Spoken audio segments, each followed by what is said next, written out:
నమస్కారం, welcome to I dream. ఈరోజు నా ముందు నిజంగానే ఒక స్పెషల్ గెస్ట్ ఉన్నారు.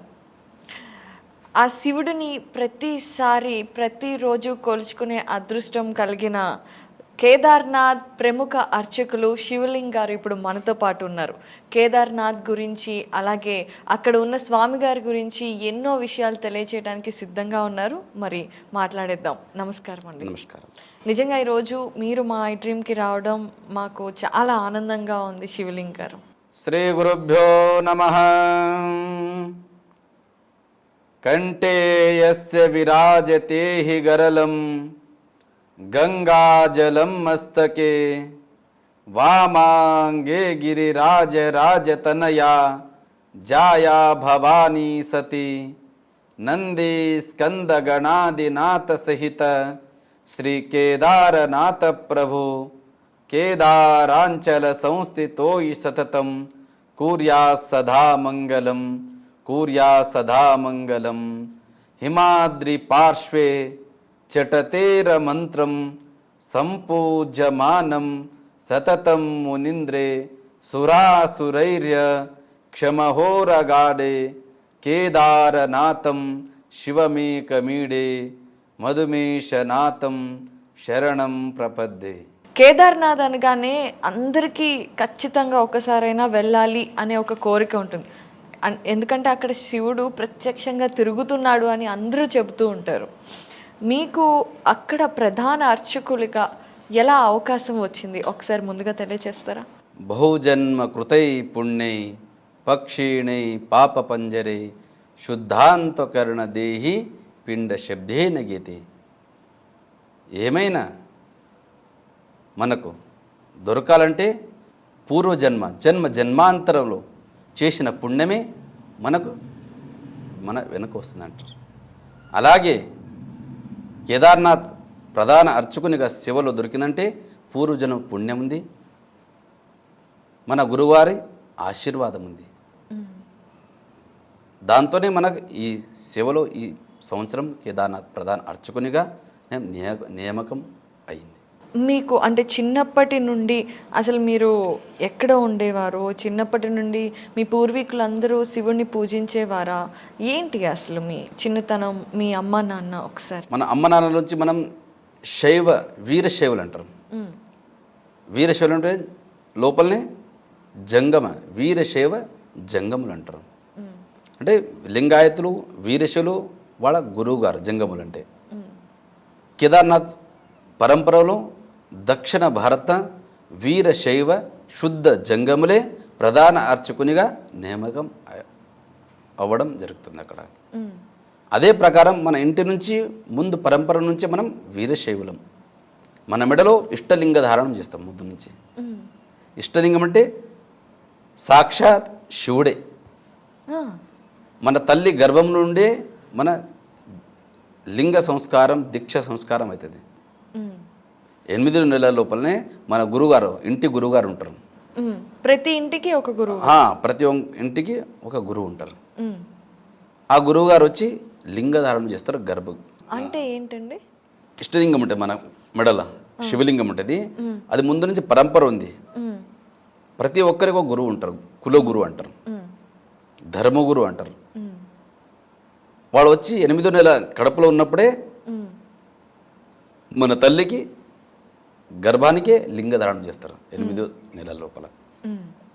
దాని తర్వాత 9 నెలలు జన్మించిన తర్వాత మళ్ళా ఆ సంతానానికి, బిడ్డకు వచ్చి లింగధారణం సంస్కారం ఇస్తారు ఇంటి లోపల.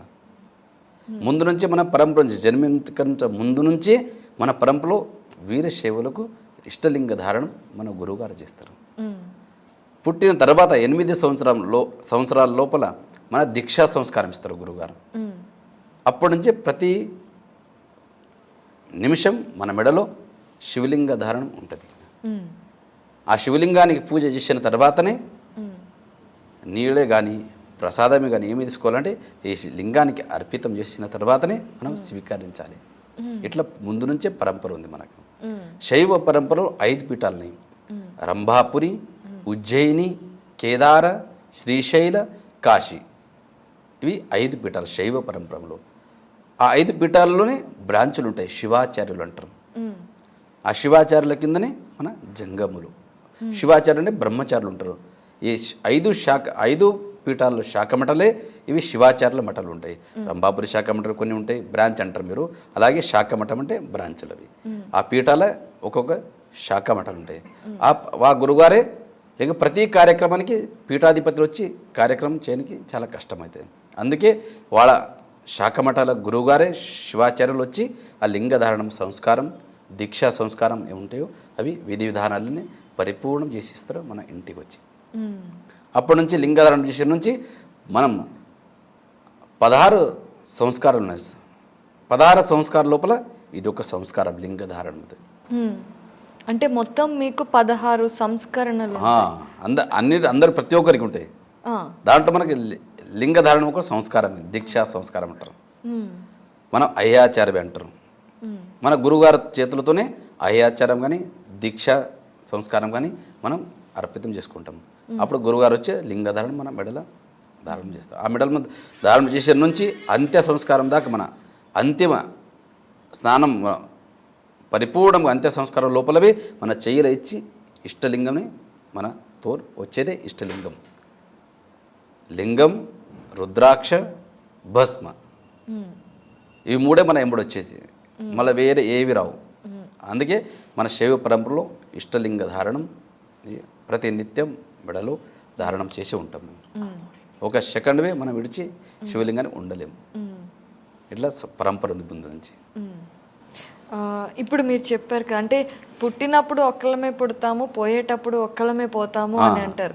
కానీ కాదు, మనతో పాటు లింగధారణం చేస్తాం. ఈ లింగం ఉంటుంది కదా, మన ఇచ్చే గురుగారు అంత్య సంస్కారం లోపలే మన చేయలు ఇచ్చి మన ఎంబడే అందుకే మనకు లింగైక్య అంటారు. మనకు మరణించారని అన్నది శైవ పరంపరలో. లింగైక్యం అయ్యారు అని చెప్తారు. అంటే లింగంలో ఐక్యమవుతారు. ఎట్లా?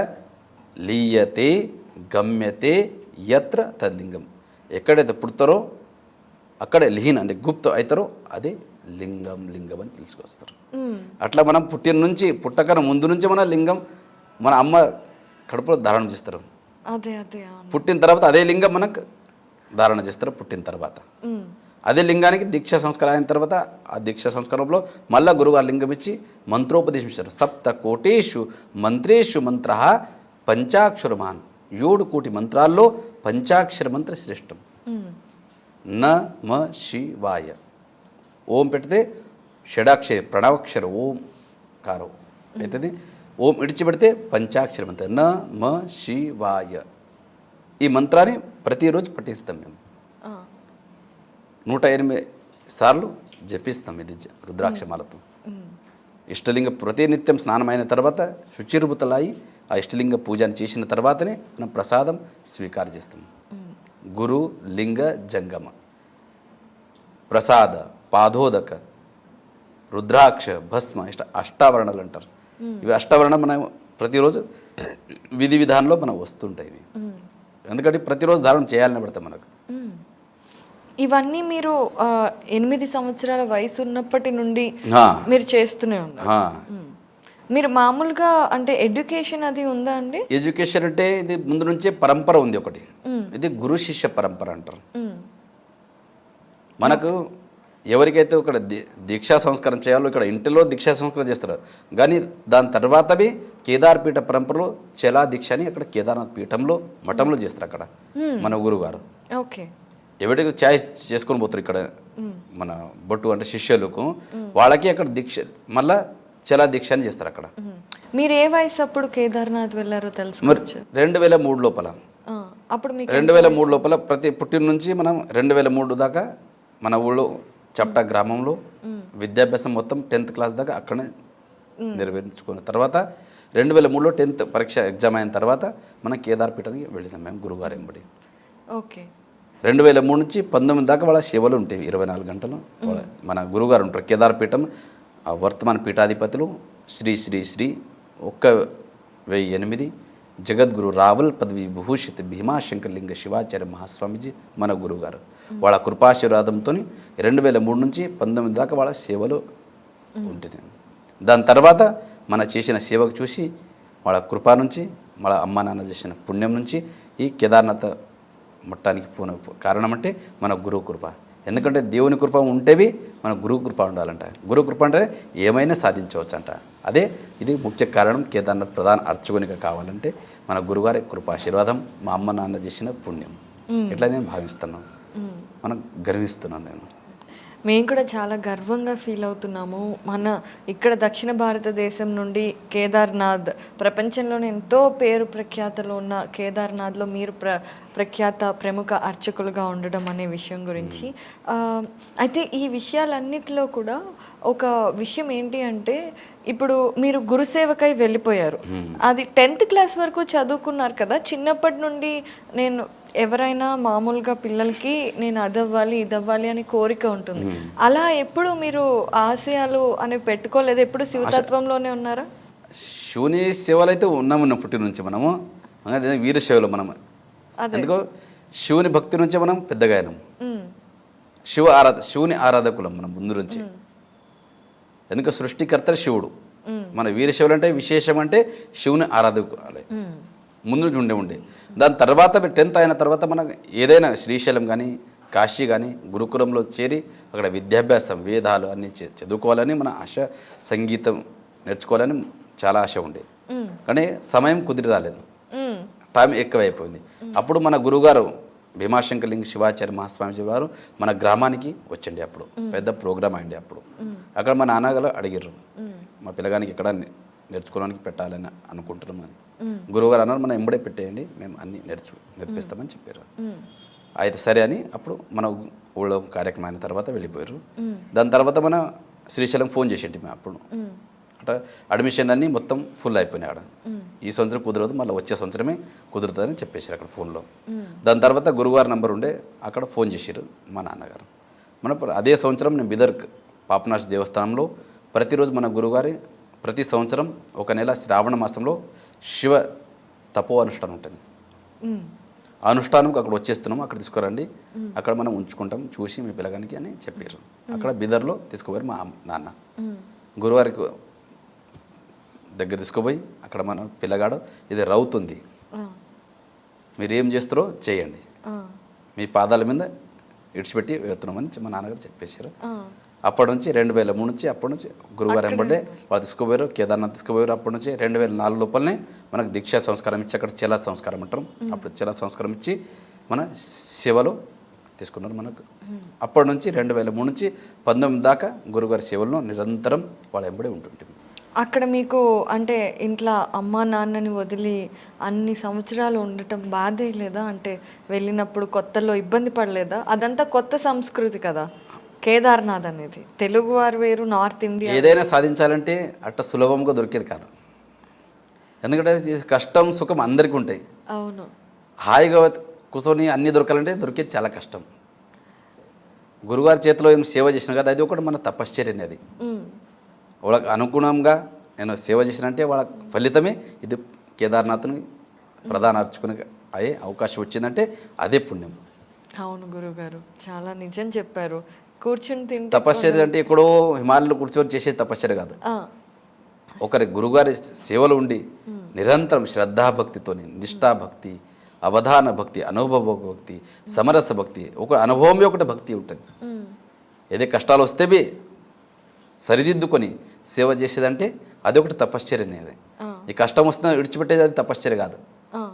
ఎంత కష్టమైతే సాధించాలనుకుంటే అది చేయాలని పడుతుంది. ముందు కాలు పెట్టాలని పడుతుంది, వెనక కాలు తీసే సాధన కాదు అది. అది కూడా మన తపశ్చర్య సాధనే అనుకుని నేను అనుకుంటాను, భావిస్తున్నాను. ఓకే. అయితే మీరు గురువుగారితో కలిసి వెళ్ళిన మొదటి సంవత్సరంలోనే దీక్ష తీసుకున్నారు అన్నారు కదా, దీక్ష ఇచ్చారు. అది కేవలం కేదార్నాథ్లో మాత్రమే ఇస్తారా? అసలు ఆ దీక్ష ఎలా? దీక్ష సంస్కారం మన ఇంటి లోపల దీక్షా సంస్కారం అయి ఉంటుంది. అవును. కానీ కేదార్పీఠ పరంపర ఉంది. ఎవరైనా కానీ ఎన్నిక చేసుకొని పోతారు కదా. ఇప్పుడు ఈ శిష్యత్వం తీసుకో ఈయనకి శిష్యత్వం ఇవ్వాలని వాళ్ళు చాయిస్ చేస్తారు కదా గురుగారు. అప్పుడు అక్కడ చేలా దీక్ష అని అక్కడ మళ్ళా వేరే మళ్ళా తర్వాత మీద అక్కడ దీక్షా సంస్కారం పరంపర ఉంది అదేంటో ఒకసారి మాకు వివరిస్తారు. కేదార్పీఠంలో ఇదే చేలా దీక్ష అంటే మన యొక్క శరీరం గురుగారి చరణంలో అన్నీ అర్పితం చేసుకుంటామండి. అక్కడ దీక్షా సంస్కారంలో మనం సంకల్పం చేస్తాం. ఓకే. తను మన ధన మన శరీరం కాయ వాచ మనస పూర్వకం మన గురువుగారి చరణంలో అర్పితం చేస్తామంటే ఈ ఒక దేహం ఇంటికి కాదు ఈ గురువుగారికి సమర్పితమని అక్కడ త్యాగభావంతో అక్కడ దీక్షా సంస్కృతం మనం త్యాగం చేసిస్తాము. ఈ గురువుగారికి ఇచ్చిపెట్టిందండి మన తల్లి. ఎందుకంటే గురు బ్రహ్మ గురుర్ విష్ణు గురుర్దేవో మహేశ్వర గురు సాక్షాత్ పరబ్రహ్మ తస్మే శ్రీ గురవే నమః అన్నట్లు అన్ని తండ్రివి గురువుగారే తల్లివి గురువుగారే అని మనం అర్పితం చేసుకుంటాం అక్కడ. అప్పటి నుంచి మన తల్లిదండ్రులు గురువుగారు లాగానే మనం భావించుకొని వాళ్ళే మన గురువుగారు మన సర్వస్వం వాళ్ళే అని మనం అర్పితం అయితే వాళ్ళ చరణాలు. అప్పట్లో మీరు గురువుగారి దగ్గర శిష్యరికం చేస్తున్నప్పుడు కేదార్నాథ్ విధి విధానాలు నేర్చుకుంటున్నప్పుడు మీ ప్రతిరోజు సాధన ఎలా ఉండేది?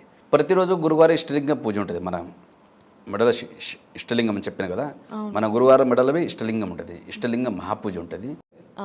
అది గురుగారు ప్రతి నిత్యం ఇష్టలింగ మహాపూజ అని 4 గంటలు చేస్తారు.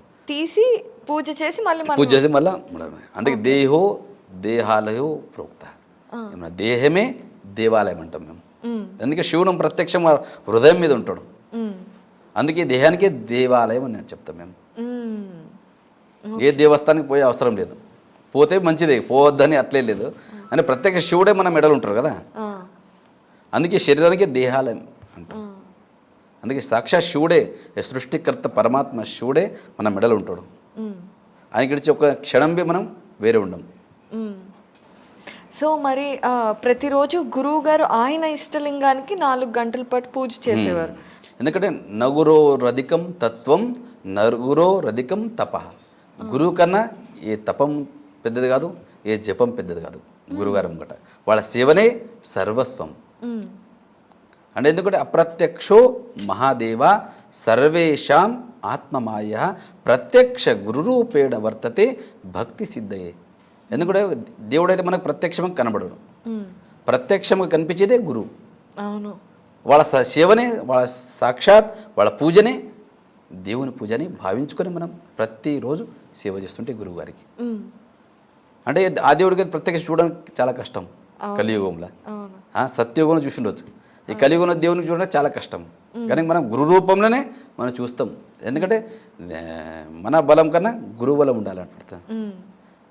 గురుబలం ఉంటే దైవబలం ఆటోమేటిక్గా వచ్చేస్తుందంట. అట్లా మన గురువుగారి మీద భావన ఉంచుకొని గురువుగారే సాక్షాత్ దేవుడని భావించుకొని నేను వాళ్ళ సేవ చేస్తుంటాను. సో అలా పూజ చేసేవాళ్ళు ఇష్టలింగానికి. తర్వాత ఏం చేసేవాళ్ళు రోజంతా? ఈ తర్వాత అంటే ధర్మ ప్రచారం చేస్తాం ప్రతిరోజు. ఊరూరికి పల్లెటూరికి కానీ పెద్ద పెద్ద సిటీలో కానీ ప్రత్యక్షంగా ధర్మ ప్రచారం కేదార్నాథ్ గురించి కానీ మన మానవత్వం గురించి కానీ మొత్తం ధర్మ ప్రచారంలో ఉంటారు 24 గంటల గురువుగారు. ఓకే. మీరున్నప్పుడు మీ గురువు గారి కింద ఎంతమంది శిష్యులు ఉండేవారండి? మేము 2 ఉంటే కేవలం 2? ప్రతిరోజు 2 ఉంటాం ప్రతి పని లోపల. అట్లా పెద్ద ప్రోగ్రాంలు ఉంటే అప్పుడు 12 మంది 13 మంది సంగీత పాట పాడేటోళ్ళు వేరేనే, మళ్ళీ పూజల సేవలు అందించేటోళ్ళు వేరేనే 12 మంది అట్లా ఉంటుంటాం. మొత్తం 20-21 మంది ఉంటుంటాం పెద్ద ప్రోగ్రాంలో. చిన్న ప్రోగ్రాం అయితే మామూలుగా 2-3 సేవకులు ఉంటుండే. సో 9 ఏళ్ల పాటు, ఆల్మోస్ట్ 7 నుండి 9 ఏళ్ల పాటు మీరు గురువు దగ్గర ఉండి కేదార్నాథ్లో ఆ స్వామివారిని స్వయంగా పూజ చేసుకున్నారు కదండి. సో కేదార్నాథ్ అనేది జీవితంలో ఒక్కసారైనా వెళ్ళాలి అని అనుకుంటూ ఉంటాం. అలాంటి కేదార్నాథ్ గురించి ఎన్నో గొప్ప విషయాలు వింటాము, అలాగే కొన్ని విషయాలు నిజమా అవునా అనిపిస్తాయి. అలాంటి విషయాల్లో ఒకటి కేదార్నాథ్ అనేది అసలు ఇప్పటిది కాదు, మనకి ద్వాపర యుగం గురించి తెలుసు. పాండవులు వెళ్ళారు కేదార్నాథ్కి, ఆ శివుడు ప్రత్యక్షమయ్యాడు అనే విషయం తెలుసు. కానీ మీకు తెలిసిన ఇది ప్రకారం అసలు కేదార్నాథ్ ఎప్పటి గుడి అండి? ఆ స్వామి ఎప్పుడు వెలిసారు? కేదార్నాథ్ అంటే ఇది ఇప్పుడు కలియుగం. ఇది అవును, కృతయుగం అంటే సత్యయుగం, కృతయుగ, త్రేతాయుగ, ద్వాపర యుగ, కలియుగ, ఈ 4 యుగాల నుంచి నడుస్తుంది. కేదార్నాథ్ జ్యోతిర్లింగము ద్వాదశ జ్యోతిర్లింగంలో విశ్వవిఖ్యాతం ఉంది కేదార్నాథ్ జ్యోతిర్లింగం. జ్యోతి అంటేనే ప్రకాష్, లింగం అంటే లీయతే గమ్యతే యత్ర తద్లింగం. ఎక్కడైతే శివుడు నిలిచిండో అక్కడనే గుప్తమైండు, అదే జ్యోతిర్లింగం కేదార్నాథ్. అక్కడ సత్యయుగంలో నరనారాయణ ఋషుడే విష్ణు భగవానుడు సాక్షాత్ అక్కడ తపశ్చర్య చేసినాడు హిమాలయ లోపల. అప్పుడు శివుడు ఆ తపశ్చర్యానికి మెచ్చుకొని ప్రత్యక్షమవుతాడు జ్యోతిర్లింగ స్వరూపంలో. ఏ వరం అడుగుతారో అడగండి అని చెప్తాడు. విష్ణు భగవాన్ని దర్శనం నుంచే మనం ధన్యమైపోయినాం. అయితే కేదార్నాథ్ అనేది మీరు ఎప్పుడో అన్ని యుగాల కంటే ముందు వచ్చింది అంటున్నారు. దానికి ఇప్పుడు ఏదైనా సరే మనకి పురాణాలలోనూ ఎక్కడో ఒక చోట లిఖింపబడి ఉంటుంది. శివపురాణం ఉంది, మన కేదారఖండ పురాణం ఉంది, గడువాలక ఇతిహాసం ఉంది, చాలా గ్రంథాలు ఉన్నాయి చదువుకోవాలంటే. అయితే గురువుగారు ఇక్కడ ఒక చిన్న విషయం ఏంటంటే కేదార్నాథ్లో ఉన్నది శివుడు, శివుడికి భార్య పార్వతి కదా. మరి అలాంటి పార్వతియే మళ్ళీ వేరొక రూపంలో ఉన్న శివుడిని పొందడం కోసం ఇదే కేదార్నాథ్లో పూజ చేసింది అని అంటారు కదండి. ఒకసారి ఆ విషయం గురించి మాకు చెప్తారా? పార్వతీదేవి శివుని గురించి అంటే శివునికి కామదానం చేసుకుంటాడు. ఆ కామం ఒకటి మళ్ళా తెచ్చుకోవాలంటే ఆమె తపశ్చర్య చేస్తుంది. హిమాలయ రాజే బిడ్డ పార్వతీదేవి. ఆ హిమాలయంలోనే గౌరీకుండని అక్కడ గౌరీకుండనే తపశ్చర్య చేస్తుంది ఆమె. ఆ తపశ్చర్య చేసిన తర్వాతనే శివునికి కామ వచ్చేస్తుంది. అప్పుడు అక్కడనే త్రిజోగి నారాయణ అని ఉంది. త్రియుగి నారాయణ అని పిలుస్తారు. అంటే 3 యుగాల నుంచి అక్కడ హవన్ అంటారు కదా, హవస్సు హోమం చేసింది. ఇప్పటిదాకా అగ్ని, అప్పుడు అగ్ని పెట్టిన అగ్ని ఇప్పటిదాకా నడుస్తుంటుంది. అఖండ జ్యోతి, జ్యోతి కదా, ధూన్ అంటారు కదా. అవునవును, ధూను అప్పుడు 3 యుగాల నుంచి పెట్టిన ధూను ఇప్పటిదాకా నడుస్తూ ఉంటుంది. అది త్రియుగి నారాయణ అంటారు. ఇప్పుడు కూడా ఇప్పుడు కూడా ఉంది అది. అంటే అక్కడ శివ పార్వతి పెళ్ళైన స్థలం. అక్కడ కామం వచ్చిన తర్వాత శివ పార్వతి వివాహం జరిగింది. త్రియోగి నారాయణ అని, త్రిజోగి నారాయణ అంటారు, త్రియుగి నారాయణ అంటారు. 3 యుగాల నుంచి అక్కడ పెళ్ళైన స్థలం శివ పార్వతులది. అలాగే పార్వతి అమ్మ పూజ చేసి తపస్సు చేసుకున్న కుండు కూడా ఉంది అన్నారు కదా. అక్కడ ఎప్పుడు నీళ్లు ఎప్పుడు వేడిగానే ఉంటాయి. అసలు అంత చల్లటి పర్వతాల మధ్యలో ఉన్న నీళ్లు ఎక్కడి నుండి వేడిగా అవుతున్నాయి కూడా తెలియదండి. దాది అంతమే తెలియదు. శివుని లీల అనంతం ఉంది, అదంతా శివుని లీల. అందుకే చెప్తారు శివునికి ఇడిచి శక్తి లేదంట, శక్తికి ఇడిచి శివుడు లేడంట. అందుకే చెప్తారు వాగర్త వివ సంపృక్తో వాగర్త ప్రతిపత్తయే జగత పితర వందే పార్వతీ పరమేశ్వర. జగం యొక్క పార్వతి మత పరమేశ్వరు, వాళ్ళే మాతా పితలంట. వాళ్ళ శక్తి అనంతం ఉందంట వాళ్ళ లీలలో. అది ఆ లీల ఎక్కడ ఉందో కనిపెట్టడం చాలా కష్టం, కానీ వేడిలో వచ్చేది ఖచ్చితం అక్కడ.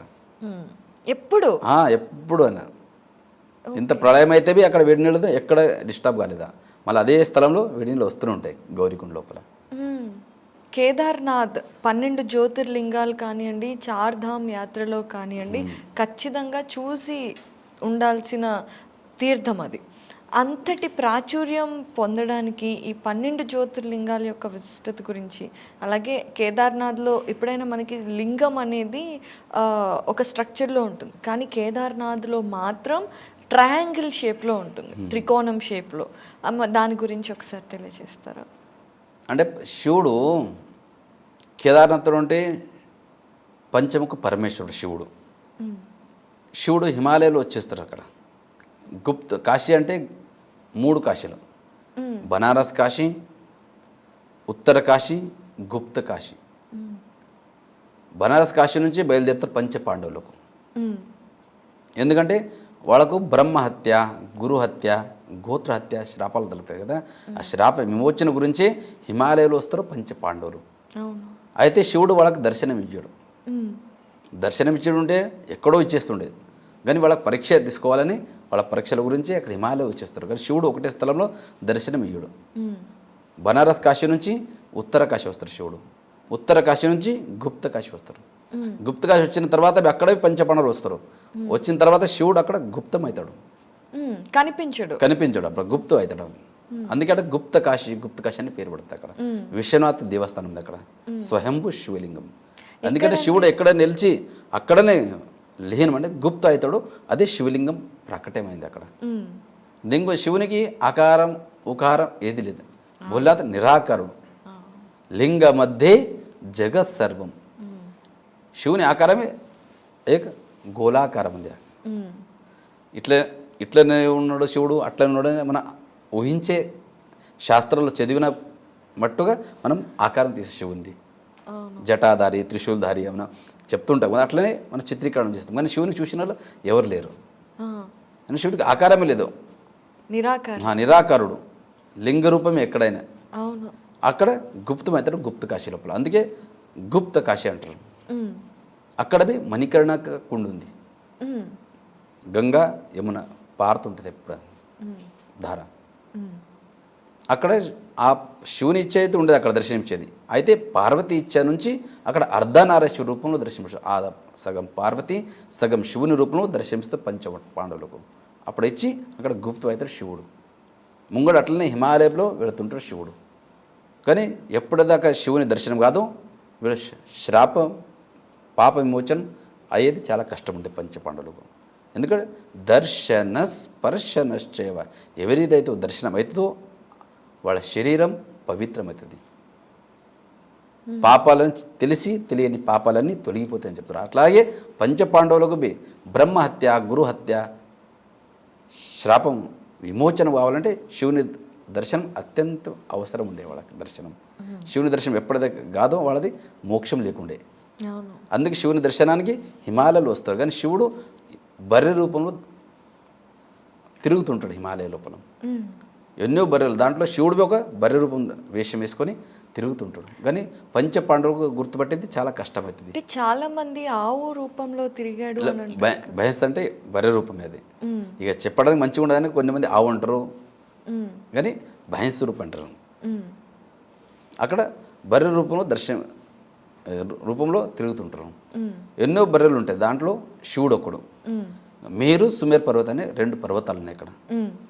2 పర్వతాల మీద కాలు పెట్టి భీముడు ఎందుకు బలవంతుడు, ఆయన బలవానుడు, బుద్ధిమాన్, శక్తిమాన్ అన్నిడు భీముడు. అప్పుడు ఆయనకు సూచిస్తుంది మేరు సుమేర్ పర్వతం పైన ఆగి అన్ని బర్రెల కింది నుంచి పంపిస్తారు అందరు. కానీ శివుడు దేవాదిదేవ్ మహాదేవుడు. ఆయన కింది నుంచి కొంచెం పోతాడు, ఆయన వేరే తోవలో పోతుంటాడు. అప్పుడు భీమునికి అర్థమవుతుంది శివుడు ఆయననే, వేరే తోవ పట్టుకుని పోతుండు కదా, ఆయననే ప్రత్యేక శివుడని వెనకబోయి పట్టుకొని పోతాడు భీముడు. అప్పుడు శివుడు ముఖభాగం కింద భూమిలో వేస్తాడు ముఖభాగం. మిగతా భాగమే వీపు భాగమే అక్కడ కనిపించేది శివలింగం కేదార్నాథుడు. అగ్రభాగ శివుడు ముఖం అగ్రభాగ పశుపతినాథ్ నేపాల్లో ఉంటుంది దర్శనం. అంటే పశుపతి అంటే పశువు యొక్క నాథుడు పశుపతినాథుడు. ఎందుకంటే ఇక్కడ పశువు రూపంలో వచ్చింది కదా శివుడు, అందుకే పశుపతినాథ్ అని పేరు పడ్డది. అగ్రభాగ పశుపతినాథ్ నేపాల్. అన్ని 4 భాగంలో దర్శించడం హిమాలయంలో. దానికే పంచకేదార్లు అంటారు. కేదార్నాథ్, మధుమేశ్వర్, తుంగనాథ్, రుద్రనాథ్, కల్పేశ్వర్. ఎందుకు కేదార్నాథ్ జ్యోతిర్లింగంతో సత్యయుగం ఉంది. ఇది నరనారాయణ ఋషి తపశ్చర్య చేసిన, అందుకే శివుడు సాక్షాత్ జ్యోతిర్లింగ స్వరూపంలో నిలిచిండు అక్కడ కేదార్నాథుడు. దాని తర్వాత పంచపాండవుల స్టోరీ ఇప్పుడు ద్వాపార యుగం ఇది. అయితే అక్కడ పశుపతినాథ్ ముఖభాగం, కేదార్నాథ్లో వీపు భాగం పృష్ఠ భాగం అంటే. రెండో కేదార్నాథ్ మధుమేశ్వర్లో మధ్య భాగం అంటే నాభి స్వరూపంలో. ఇక నాభి స్వరూపంలో పూజ అవుతుంది మధుమేశ్వరంలో. ఎందుకంటే మదనాంతక భక్తవసల, మన శరీరంలో కామ క్రోధ మద మత్సర దమ అహంకారం ఏముంటుంది కదా, అవన్నీ తొలగించేదే రెండవ కేదార్నాథ్ మధుమేశ్వరుడు అంట. అక్కడ మధ్య భాగం దర్శనం అవుతుంది అక్కడ స్వయంభూ శివలింగానికి. మూడవ కేదార్నాథే తుంగనాథ్, అక్కడ హృదయం అని భుజం, అక్కడ దర్శించిన శివుడు. అక్కడ హృదయంది భుజంది పూజ అవుతుంది. రుద్రనాథ్ లోపల నేత్రముఖ మండలం, కల్పేశ్వర్ లోపల జట, కేదారం మధ్యమం తుంగం తథా రుద్రాలయం ప్రియం కల్పకం చ మహాదేవం సర్వపాప ప్రణాశనం. ఎవరైతే 5 క్షేత్రాల దర్శించుకుంటారో తెలిసి తెలియని పాపాలన్నీ తొలగిపోతుంటాయి. ఎట్లా? అన్యక్షేత్రే కృతం పాపం కేదార క్షేత్ర వినిశ్యతే, కేదార క్షేత్ర కృతం పాపం వజ్రలేపు భవిష్యతి. తెలిసి తెలియని తప్పులన్నీ ప్రతి ఒక్కరు చేయాలని పడుతుంది. తప్పు చేయని వాళ్ళు లేరు. ఏదో ఒక తప్పు జరుగుతుంది. అవన్నీ తప్పు చేసిన పాపాలన్నీ తొలగిపోవాలంటే ఈ పుణ్యక్షేత్రాలకు పోవాలంట. అలా కేదార క్షేత్రానికి ఒకసారి వచ్చి దర్శించుకుంటే అన్ని పాపాలు తొలగిపోతాయి. పవిత్రంతే వితతం బ్రహ్మణస్పతి, అన్నీ పవిత్రమైందంట మనం. అందుకే ప్రతి ఒక్కరు పంచపాండవులు కానీ ఆ పరంపర పంచపాండవులు చేసి ఉంచారు. కానీ ఇప్పుడే ప్రత్యక్ష భక్తులు వచ్చి క్రమంగా కేదార్నాథ్, మధుమేశ్వర్, తుంగనాథ్, రుద్రనాథ్, కల్పేశ్వర్ ఇవి దర్శించుకుంటే అన్ని పాపాలు తొలగిపోతాయని అక్కడ ప్రత్యక్షం వచ్చి దర్శించుకుంటారు. ఎవరికైతే పంచక్షేత్రాలని దుర్గమ స్థలాలు ఉన్నాయి, అన్నీ నడుచుకుంటూ పోవాలి పడుతుంది. అందరు పోయే అవకాశం తక్కువ ఉంటుంది. అందుకే ప్రత్యక్షంగా అక్కడ పోయి దర్శించుకోగలగకపోతే మన పంచకేదార్ గద్య స్థలం అంటే ఎప్పుడైతే కేదార్నాథ్ తలుపులు క్లోజ్ చేస్తామో మూసేస్తామో 6 నెలల తర్వాత క్లోజ్ చేస్తాం. అది ఓపెన్ అయిన తర్వాత క్లోజ్ చేసిన తర్వాత 4 రోజులు శోభయాత్రలో పల్లకి ఉత్సవం జరుగుతుంది అక్కడ కేదార్నాథ్ నుంచి.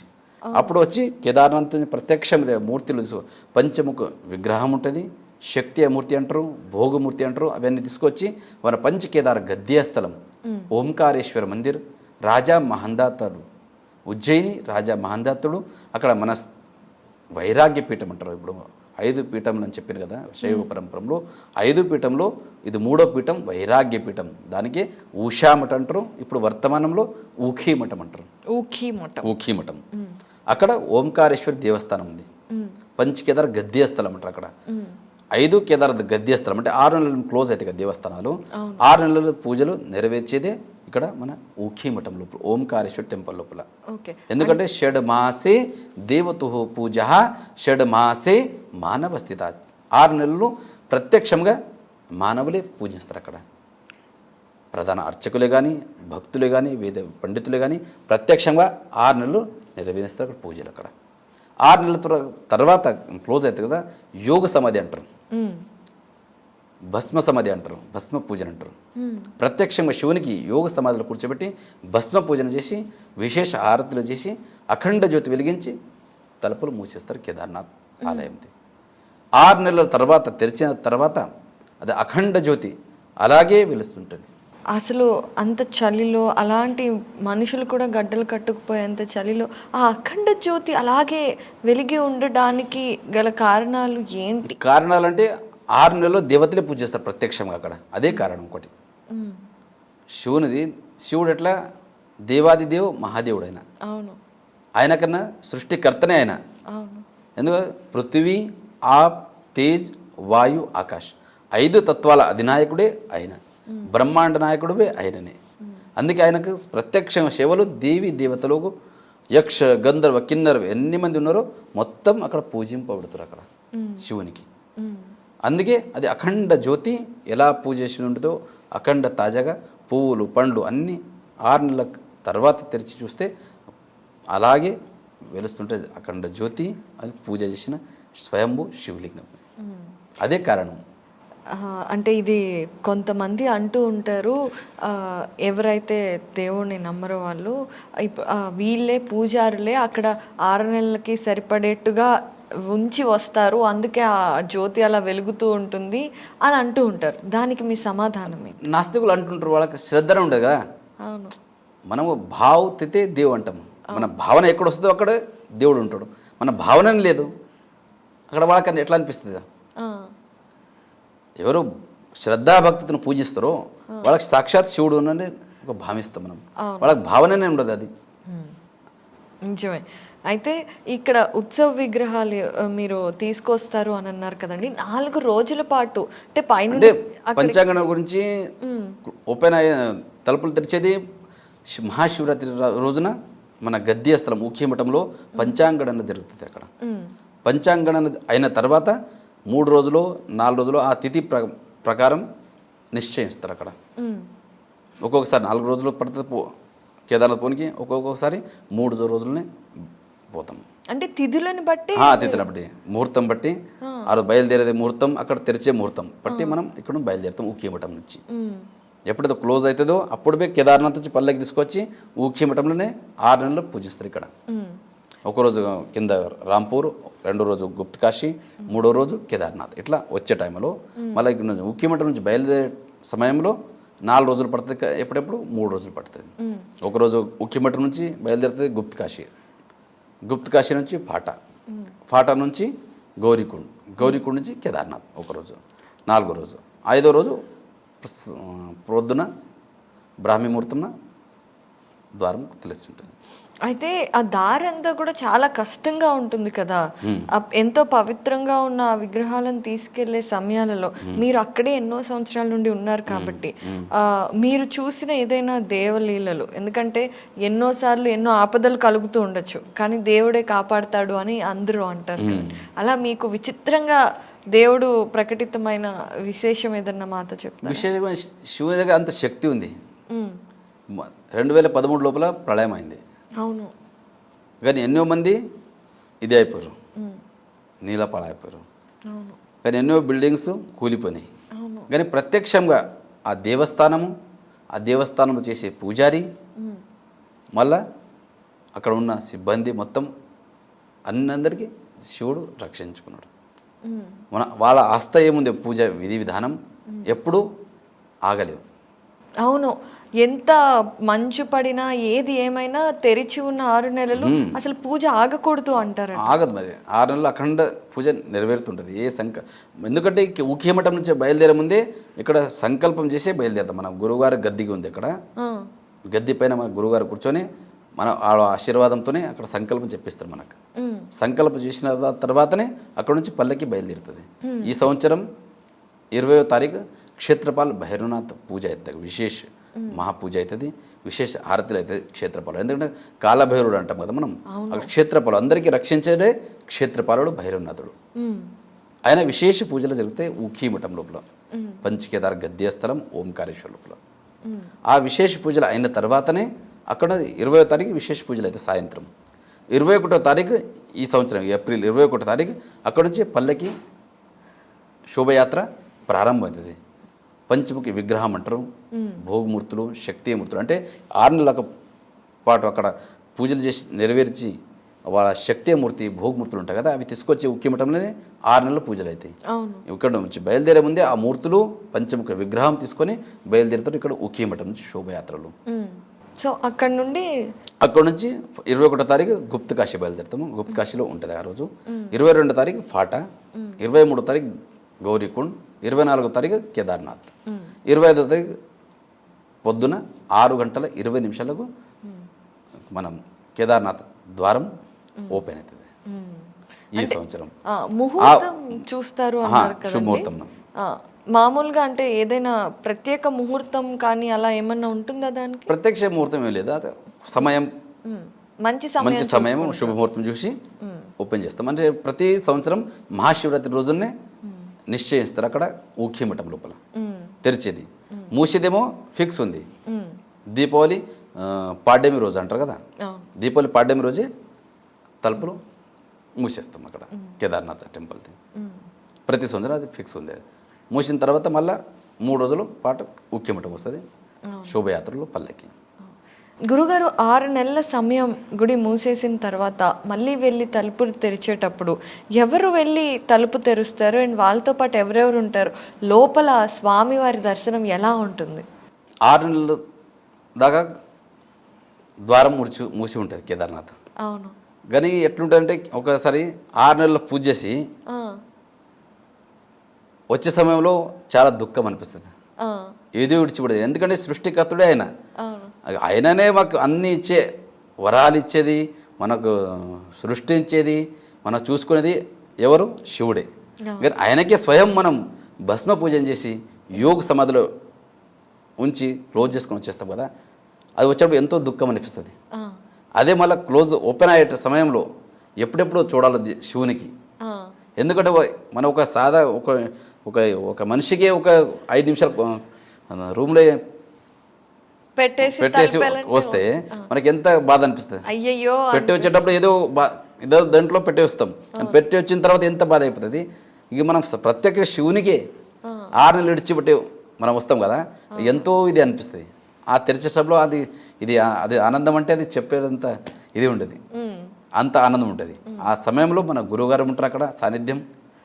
గురువారం లోపల ప్రత్యక్షం ప్రతి సంవత్సరం ఏ పూజారి ఉంటారు, ప్రధాన అర్చకులు అంటే ప్రతి సంవత్సరం వేరే వేరే పూజారులు ఉంటారు. ఈ సంవత్సరం మేము ఉంటాం, వచ్చే సంవత్సరం మళ్ళీ వేరే పూజారులు ఉంటారు. 5 పూజారులు మనం. శివశంకర్లింగ్, శశిధర్లింగ్, వాగీశ్లింగ్, గంగాధర్లింగ్, నేను శివలింగ్. ఇలా 5 మంది పూజారులు ఉన్నాం మేము. ప్రతి సంవత్సరం వేరే వేరే పూజారులే అక్కడ శివులు ఉంటారు. ఎందుకు అలా అడగచ్చా స్వామి? ముందు నుంచి పరంపర ఉంది. ఈ ప్రతి సంవత్సరం ఒకటే జాగాలో 5 ఉంటే మనము ఒక్కొక్క సంవత్సరం అట్లా పరంపర ముందు నుంచి వచ్చింది అది. స్వామి అంటే మీరు అర్చకుల పేర్లందరూ చెప్పినప్పుడు కూడా అందరికీ లింగం అనే పేరు ఖచ్చితంగా ఉంది. అది అక్కడ అర్చకత్వం చేసే వాళ్ళందరికీ ఇచ్చే బిరుదా స్వామి? మన గురుగారు ఉంటారు కదా అక్కడ, చల దీక్షా సంస్కారం అంటారు అక్కడ. మన మఠంలో అక్కడ పీఠంలో దీక్షా సంస్కారం ఇస్తారు. చల సంస్కారం అంటే చల అంటే దీక్షా సంస్కారం.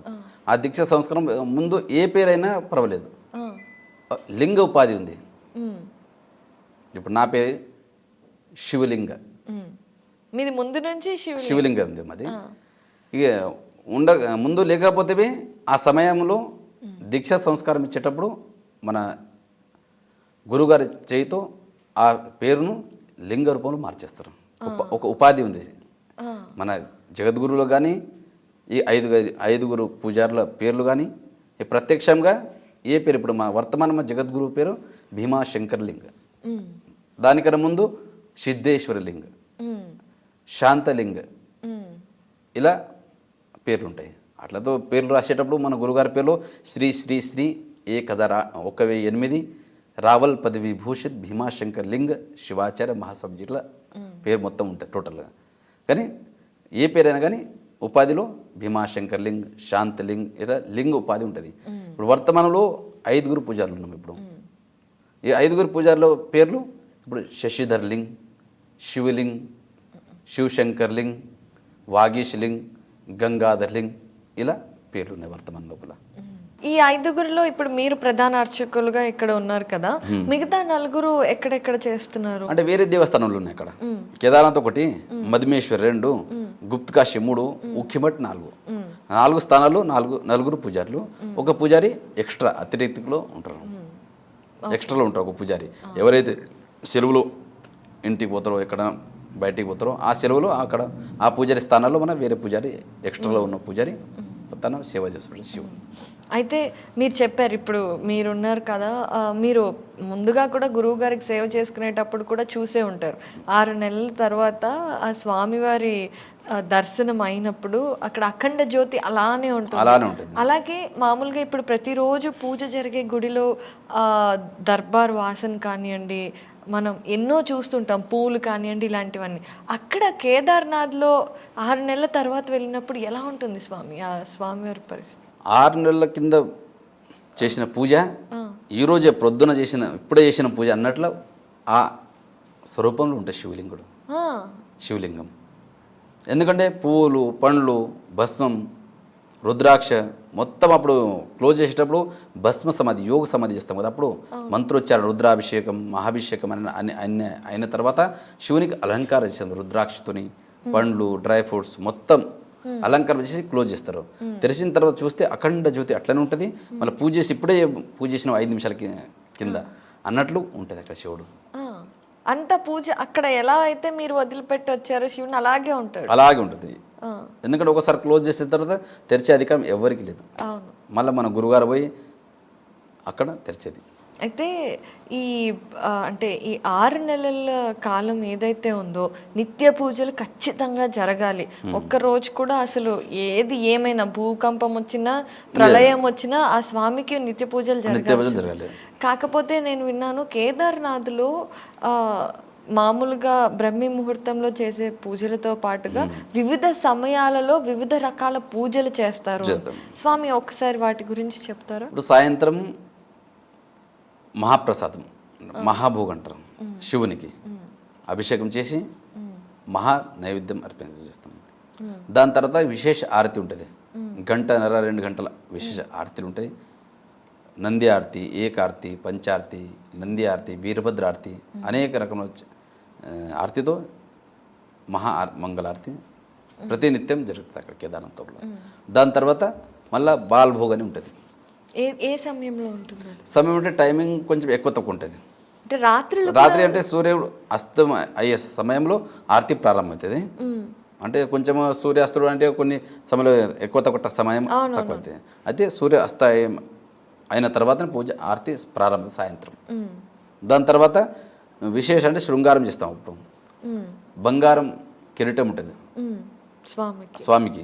అది విశేషం ఏమంటే ఇది ఇంతకుముందు చెప్పి నేను అప్రత్యక్షో మహాదేవ సర్వేషాం ఆత్మమాయ ప్రత్యక్ష గురురూపేణ వర్తతే భక్తి సిదే. ఆ బంగార కిరీటం 6 నెలలు మన గురువుగారి పైన ఉంటుంది. అది 6 నెలల తర్వాత అక్కడ ఊఖ్యమఠంలో గద్దీ స్థలంలో గురువుగారు కూర్చొని అదే కిరీటం 6 నెలలు కేదారేశ్వర స్వామివారికి అర్పణం చేస్తారు శివుడు గురువుగారు. అది అందుకే ఆ గురువుగారికి బులంద్ కేదార్నాథ్ అంటున్నాం.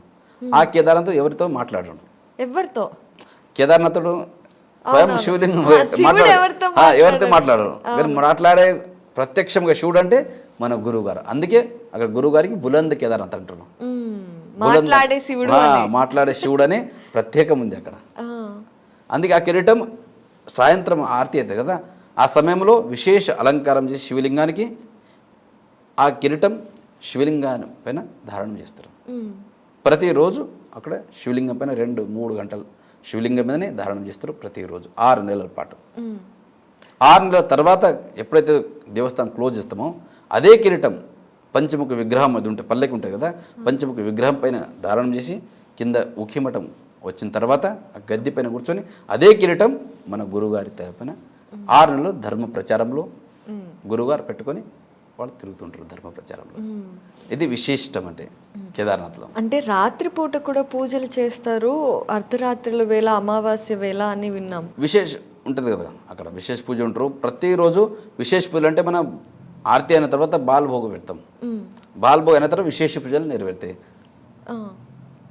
విశేష పూజలు అంటే ఏం చేస్తారో తెలుసుకోవచ్చు? విశేష పూజలు అంటే రుద్రాభిషేకం, షోడశోపచార,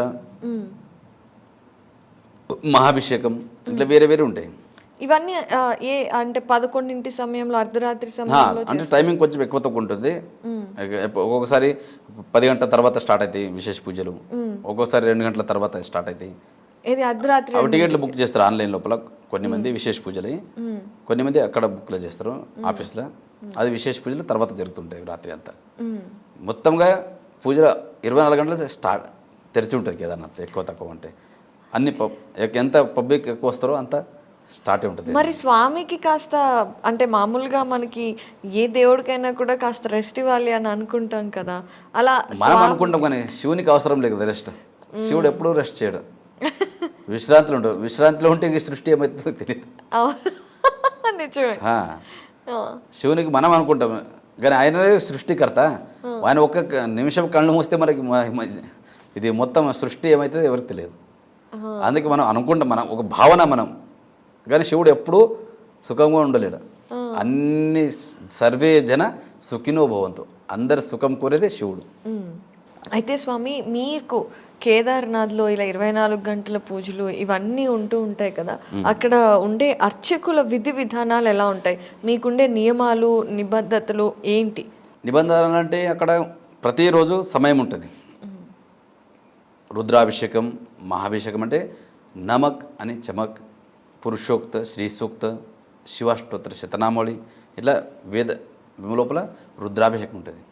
విశేష పూజలు అంటే ప్రతి నిత్యం పొద్దున్న నుంచి ధర్మ దర్శనం అంటే యాత్రికులకు, భక్తులకు అందరికీ సమానంగా దర్శనం ఉంటుంది. విశేషాలు అంటే సాయంత్రం నుంచే ప్రారంభమవుతుంది విశేష పూజలు, విశేష ఆరతిలు. విశేష ఆరతి సమయంలో 3 గంటలకు దేవస్థానం క్లోజ్ అవుతుంది. క్లోజ్ అయిన తర్వాత లోపలంతా క్లీన్ చేసుకుంటారు దేవస్థానం. దాని తర్వాత మన ప్రధాన అర్చకులు ఎవరే ఉంటారో అక్కడ దేవస్థానంలో పోతారు. పోయిన తర్వాత దేవునికి నైవేద్యం అర్పిస్తారు. నైవేద్యం అర్పించిన తర్వాత అభిషేకం రుద్రాభిషేకం చేసిన తర్వాత నైవేద్యం అర్పించిన తర్వాత శివలింగానికి శృంగారం చేస్తాం మొత్తం పూల మాలతో బంగారం కిరీటంతో మొత్తం అలంకారం చేసి మన రూమ్కి వచ్చేస్తాం మనం. ఎందుకంటే అక్కడ మనం భోజనమే ఒకటే టైం చేసేది, పొద్దున భోజనం చేయము. స్వామివారికి నైవేద్యం పెట్టందే మనం భోజనం చేసే పరంపర లేదు అక్కడ. శివునికి ఎప్పుడైతే భోజనం అర్పిస్తామో అక్కడ అప్పుడే మనం భోజనం స్వీకారం చేయాలి. ఇట్లా పరంపర ఉంది ముందు. అక్కడ భోజనం స్వీకరించేది ప్రసాదం ఒకటే టైం, సాయంత్రం ఇది. శివుని విశేష పూజలు, రుద్రాభిషేకం, మహాభిషేకం అయిన తర్వాత దేవునికి భోగం నైవేద్యం పెట్టి వచ్చిన తర్వాత మన రూమ్కి వచ్చిన తర్వాత మనం ప్రసాదం తీసుకొని మళ్ళీ తర్వాత ఆరతికి వస్తాం దేవస్థానంలో. విశేష ఆరతి అంటే సాయంత్రం 1:30-2 గంటల విశేష మంగళారతి అవుతుంది అర్ధరాత్రి. దాని తర్వాత స్పెషల్ దర్శనం అయితే స్టార్ట్ అవుతుంది. లోపల ఎవరికి గర్భగృహంలో ఎవరికి ఇడవరు అప్పుడు. మళ్ళీ అలంకారం తీసిన తర్వాతే మళ్ళీ మనం బాల్భోగని మళ్ళీ దేవస్థానంలో వెళ్తాం. దాని తర్వాత బాల్భోగ పెట్టిన తర్వాత అభిషేకం చేసిన తర్వాత బాల్భోగం అయితే ఉంటుంది. అది అయిన తర్వాత మళ్ళీ విశేష పూజలు ఆరంభమవుతాయి. విశేష పూజలు మనం ఉండవు, వేరే వేద పండితులు ఉంటారు, వాళ్ళ విశేష పూజలు ఆరంభిస్తారు అక్కడ. ముఖ్యమైన ఆరతులు, ఆ తర్వాత నైవేద్యాలు, అభిషేకాలు అర్ధరాత్రి పూట జరిగే వీటన్నిటికీ మాత్రం మీరు ఉంటారు. అయితే స్వామి అసలు ఆ పరమశివుడిని అంత దగ్గరగా 1 సంవత్సరం పాటు ఉండటం కానివ్వండి, ఆయనకు అర్చన చేయటం కానివ్వండి, అసలు శివుడితో ఉన్నట్టే కదా. మరి మీకు ఎలా అనిపిస్తుంది? ఒక 6 నెలలు గడపాలంటే 6 రోజులు గడిపినట్లు అనిపిస్తుంది మాకు. ఇదే ఒక ప్రమాణం మనకు. ఎందుకంటే 2022 లోపల నేను 2వ కేదార్ మధుమేశ్వర్లు ఉంటాను. 6 నెలల పాటు అక్కడ ఉంటాం. కానీ మనకి ఏమనిపించలేదు, ఇక్కడ ఇంత దూరంలో ఉన్నాం కదా, నెట్వర్క్ లేదు, అక్కడ ఏం లేదు, అక్కడ ఏమనిపించదు శివుని దగ్గర. అక్కడ ఆ భావన రాదు. నేను ఒక్కనే ఉన్నా కదా ఇక్కడ అని. అక్కడ ఒక్కళ్ళే ఉన్నారు. ఒక్కనంటే మిగతా వాళ్ళు ఉంటారు కానీ చాలా తక్కువ. కేదార్నాథ్ ఉన్నట్ల పబ్లిక్ అక్కడ ఎక్కువ ఉండదు మధుమేశ్వర్ లోపల. అయితే ఆ భావనలు రాదు. ఆ పూజ విధి విధానంలో మగ్నం అయిపోతాం అక్కడ. మగ్నమైన తర్వాత ఈ పగలైన తర్వాత రాత్రి అయిన తర్వాత పగలు ఎట్లా వస్తుందో తొందరగా వచ్చేస్తా అప్పుడే. ఆ సమయం తెలియదు అక్కడ. అట్లుంటుంది. ఆ చలి ఏమనిపేది అక్కడ వాతావరణం చూసి ఏమనిపేది అక్కడ అనిపించదు మాకైతే. అనుభవం ఒకటి. ఇప్పుడు ఈ సంవత్సరం కేదార్నాథ్లో ఈ అనుభవం మళ్ళీ వచ్చిన తర్వాత మీకు చెప్తాను. ఇక మధుమేశ్వర్లు ఉంటే అక్కడ అనుభవం అని చెప్పిన. ఎవరంటారు అక్కడ మధుమేశ్వర్ ఎట్లా ఉంటారు మీరు అని అంటుండే. మాకు ఏమనిపేది. 6 నెలలు ఎట్లా గడిపినామో మనకి తెలియదు అక్కడ. అట్లా అయింది. ఇప్పుడు కేదార్నాథ్ ఇప్పుడు ఈ సంవత్సరం ఉన్నా ఈ సంవత్సరం ఎట్లయితే మేము వచ్చిన తర్వాత మీకు చెప్తాం. తప్పకుండా మేము ఎదురు చూస్తూ ఉంటాము. అయితే కేదార్నాథ్ విషయానికి వస్తే మనం ఎట్లా అయితే అక్కడ ఎక్కువగా ప్రళయాలు ఇలాంటివి జరుగుతూ ఉంటాయి కదా. కొంతమంది అంటూ ఉంటారు పరమశివుడు స్వయంగా వెలసిన ప్రదేశం అది, అక్కడే ఆయన నడియాడుతూ ఉంటారు, అలాంటి చోట ప్రళయాలు రావటం ఏంటి అని ప్రశ్నిస్తూ ఉంటారు. వీళ్ళకి సమాధానం ఏం చెప్తారు గురువు గారు? సమాధానం అంటే మన భారతీయ సంస్కృతి ఏముందంటే మంచి నడక, శుద్ధ భావన ఇవి ఉండాలి. మనం యాత్రలో పోతాము, చెప్పడానికి యాత్ర, చేసేది మరొకటి. ఎందుకంటే మన సంస్కృతి ఏముంది, భారతీయ సంస్కృతి అన్ని దేశాల కన్నా మన భారతదేశం ఎందుకు ముంగట్టున్నదంటే మన సంస్కృతి, సంస్కారం, పరంపర దీని గురించే ప్రాముఖ్యత ఉందనే మన భారతదేశం విశిష్ట ఉంది. అవును. మిగతా దేశాల్లో ఏం దొరకాయి మీకు? ఆస్థ అనేది దేవుని మీద ఆస్థ ఉన్నదే మన భారతదేశం. అది ఉంచుకుంటే మనకు ఇదన్నీ ఏం కష్టాలు ఏవి రావు.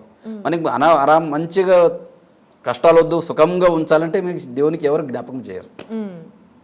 ఇంత పెద్ద శరీరం మనకు శివుడు ఇచ్చిండు, కళ్ళు ఇచ్చిండు, చెవులు ఇచ్చిండు, నోరు ఇచ్చిండు, చెయ్యిలు ఇచ్చిండు. మనం చేసే ఎందుకు ఇచ్చిండు? మంచి పని చేయాలి, మంచి సంస్కారం, పూజ, జపం, తపం చేయాలంటే ఈ నోరు ఇచ్చిండు. కానీ ఇవి చేయం మేము, ఏదేదో మాట్లాడతాం కానీ శివుని నామస్మరణం చాలా తక్కువ చేస్తాం. కేదార్ అంటేనే కే అంటేనే స్వర్గం, దార్ అంటేనే దర్వాజా. స్వర్గం యొక్క దర్వాజా అంటేనే కేదార్నాథ్. ఎందుకంటే సాక్షాత్ స్వర్గారోహణకి పంచపాండవులు పోయిందే అక్కడ హిమాలయం నుంచి. శివుడు దర్శనమిచ్చిందే అక్కడ. సృష్టి అంటే శివుడు, శివుడు అంటే సృష్టి, సృష్టి వేరే లేదు ఇక. అందుకే మన భావనలో శుద్ధతో మనం పని చేస్తే ఇలాంటి పనులు ఏవి కావు. మ్మ్. ఇక్కడ వచ్చేసి ఏమేమో చేసుకుంటే అనాహుతులు చేసుకుంటే ఈ ప్రళయం వచ్చేది తప్పదు. ఇది మ్మ్. శివుని కంటే అందరికీ ఎందుకు శివుడు అంటే భూలాభి హే బాలాభి హే. మ్మ్. శివుడు మంచోళ్ళకు మంచిగా ఉన్నాడు. మ్మ్. ఆ సమయం వస్తే ప్రళయం చేసి చూస్తాడు. అవును, లయకారకుడు. లయకారకుడు మరి చేసేటదాకా మళ్ళీ శివుడు జ్ఞాపకం రాడు. మరి కొంచెం లయ చేసిన తర్వాత ఏమో తప్పు చేసినామని ఒక భావన వస్తుంది. చేసిన వాళ్ళకి వస్తుంది కానీ చేయని వాళ్ళకి వస్తుంది. కరెక్టే. మరి భారతదేశం మనకు సృష్టి ఏదో ఒకటి కారణంగానే మనం ఉంటాం. అదేది సాధు సంతులు చేసిన పుణ్యమే, వాళ్ళ తపస్సు చేసిన పుణ్యమే మనకు పనికిస్తుంది. ప్రళయం వచ్చినప్పుడు కొంచెం రక్షణ చేస్తుంది కదా, వాళ్ళు చేసిన త్యాగమే. త్యాగాన్ పశు పాషాణ పూజతి. త్యాగంలో పశు మరియు రౌతు పూజనీయ అంటారు. అవి త్యాగం చేస్తాయి కదా పశువు. ఇప్పుడు ఆవు త్యాగం చేస్తుంది, అప్పుడు పాలు మేము తాగుతాం. అవును, అదే తాగుతుంటే మనం ఎట్లా తీసుకుంటాం? కరెక్ట్. ఇట్లా చెప్తారు. అందుకే శుద్ధ భావన కావాలి. నిశ్చితాత్మ సుఖోదయం. మనం శరీరం, మన చిత్తం, మన మనసు ఏకాగ్రత చేయాలి. చేసుకొని సప్తకోటేషు మంత్రేషు మంత్ర పంచాక్షర మహాన్. 7 కోటి మంత్రాల్లో పంచాక్షరం అనేది శ్రేష్టం ఉంది. నమశివాయ నమశివాయ ఈ మంత్రాలు జపించుకొని ప్రతినిత్యం శుచిర్భూతమై మనం శివుని నామస్మరణ చేస్తే ఈ ప్రళయం రాదు, ఏ బాధలు రావు నేను చెప్తాను. చాలా బాగా చెప్పారు గురు. అండ్ శివుడు కళ్యాణకారుడు. శివుడు అంటే కళ్యాణకారకుడు. అకళ్యాణం ఎక్కడ చేయడు, అందరికీ కళ్యాణమే భావిస్తాడు. ఇక మనం చేసే పనిలో మనకు వస్తుంది. అయితే గురుగారు, కేదార్నాథ్లో మాకు అంటే చాలామందికి ఒకటి కేదార్నాథ్ టెంపుల్ మాత్రమే తెలుసు. ఇంకేవో చుట్టుపక్కల చాలా ఉండి ఉంటాయి. ఎప్పుడైనా ఒక చోట ఒక స్వామి ఉన్నారు అంటే చుట్టుపక్కల కూడా చాలా విశిష్టలతో కూడిన ఎన్నో గొప్ప గొప్ప ప్రదేశాలు ఉంటాయి. కేదార్నాథ్లో అలా ఇప్పటి వరకు గోప్యంగా ఉన్న ప్రదేశాలు ఏంటి? ప్రదేశాలు అంటే మొత్తం ఉత్తరాఖండ్ అంటేనే దేవభూమి. ఎక్కడ పోతే అక్కడ దేవతలు నిలిచిన భూమి అది. అందుకే ఉత్తరాఖండ్కు దేవభూమి అంటారు. ఏ భూమికి ఇప్పుడు భారతదేశం అంటుండొచ్చు, కానీ ఆ ఉత్తరాఖండ్ భూమికి ఏమంటారు? దేవభూమి అంటారు. దేవతల మొత్తం నిలిచింది అక్కడ హిమాలయ లోపలే. శివుని పెండ్లి అయింది అక్కడనే, పార్వతి అనుష్ఠానం చేసింది అక్కడే, నిశుంభల మర్దన చేసింది కాళీ రూపం తీసుకొని ఆ కాళీమఠం బి అక్కడ హిమాలయ లోపలనే. కార్తీక స్వామి తపస్సు చేసింది హిమాలయనే. మొత్తం దేవతల వాసన నివసించింది హిమాలయ రూపం. అందుకే ఆ భూమికి దేవభూమి అంటారు. అందుకే హరిద్వార్కి కూడా హరద్వార్ అంటే శివుని ద్వారం. హరిద్వారం బయలుదేరితే మొత్తం శివుని ద్వారం. అక్కడ మొత్తం ఎక్కడ చూస్తే దేవస్థానాలు, ఎక్కడ చూస్తే దేవతలే. అందుకే దేవభూమి అంటారు. ఒకసారి కేదార్నాథ్ వెళ్ళొస్తే మనది పునర్జన్మ అని చెప్తారు. ఎందుకంటే ప్రతి ఒక్క మనిషి తప్పులు చేస్తారు. తెలిసి తెలియని తప్పులన్నీ ఈ పవిత్ర క్షేత్రం, పుణ్యక్షేత్రం, శైవ పరంపరలో కేదార్నాథ్ యాత్ర అంటేనే విశిష్టత ఉంది. అక్కడ వచ్చి ఒకసారి కేదార్నాథ్ ఆలయం దర్శించుకుంటే, శిఖరం దర్శనం చేసుకుంటే పునర్జన్మ ఉండదని చెప్తారు. అయితే ఇప్పుడు మీరు అన్నట్టుగా స్వర్గానికి ద్వారమై ఉండొచ్చు, పునర్జన్మ లాంటిది ఒక్కసారి ఆ పరమశివుడి చూపు మన మీద పడితే నిజంగా మీరు అన్నట్టుగా పునర్జన్మే. అయితే అక్కడ మీరు ఇందాకే చెప్పారు అమ్మవారు కాళీమాత రూపంలో అక్కడే ఉన్నారు అనేసి. అది ఎక్కడ ఆ విషయం చెప్తారా? అక్కడ హిమాలయ లోపలనే మన ఊఖీమఠం, గుప్తకాశి మధ్యలో కాళీమఠం ఉంది.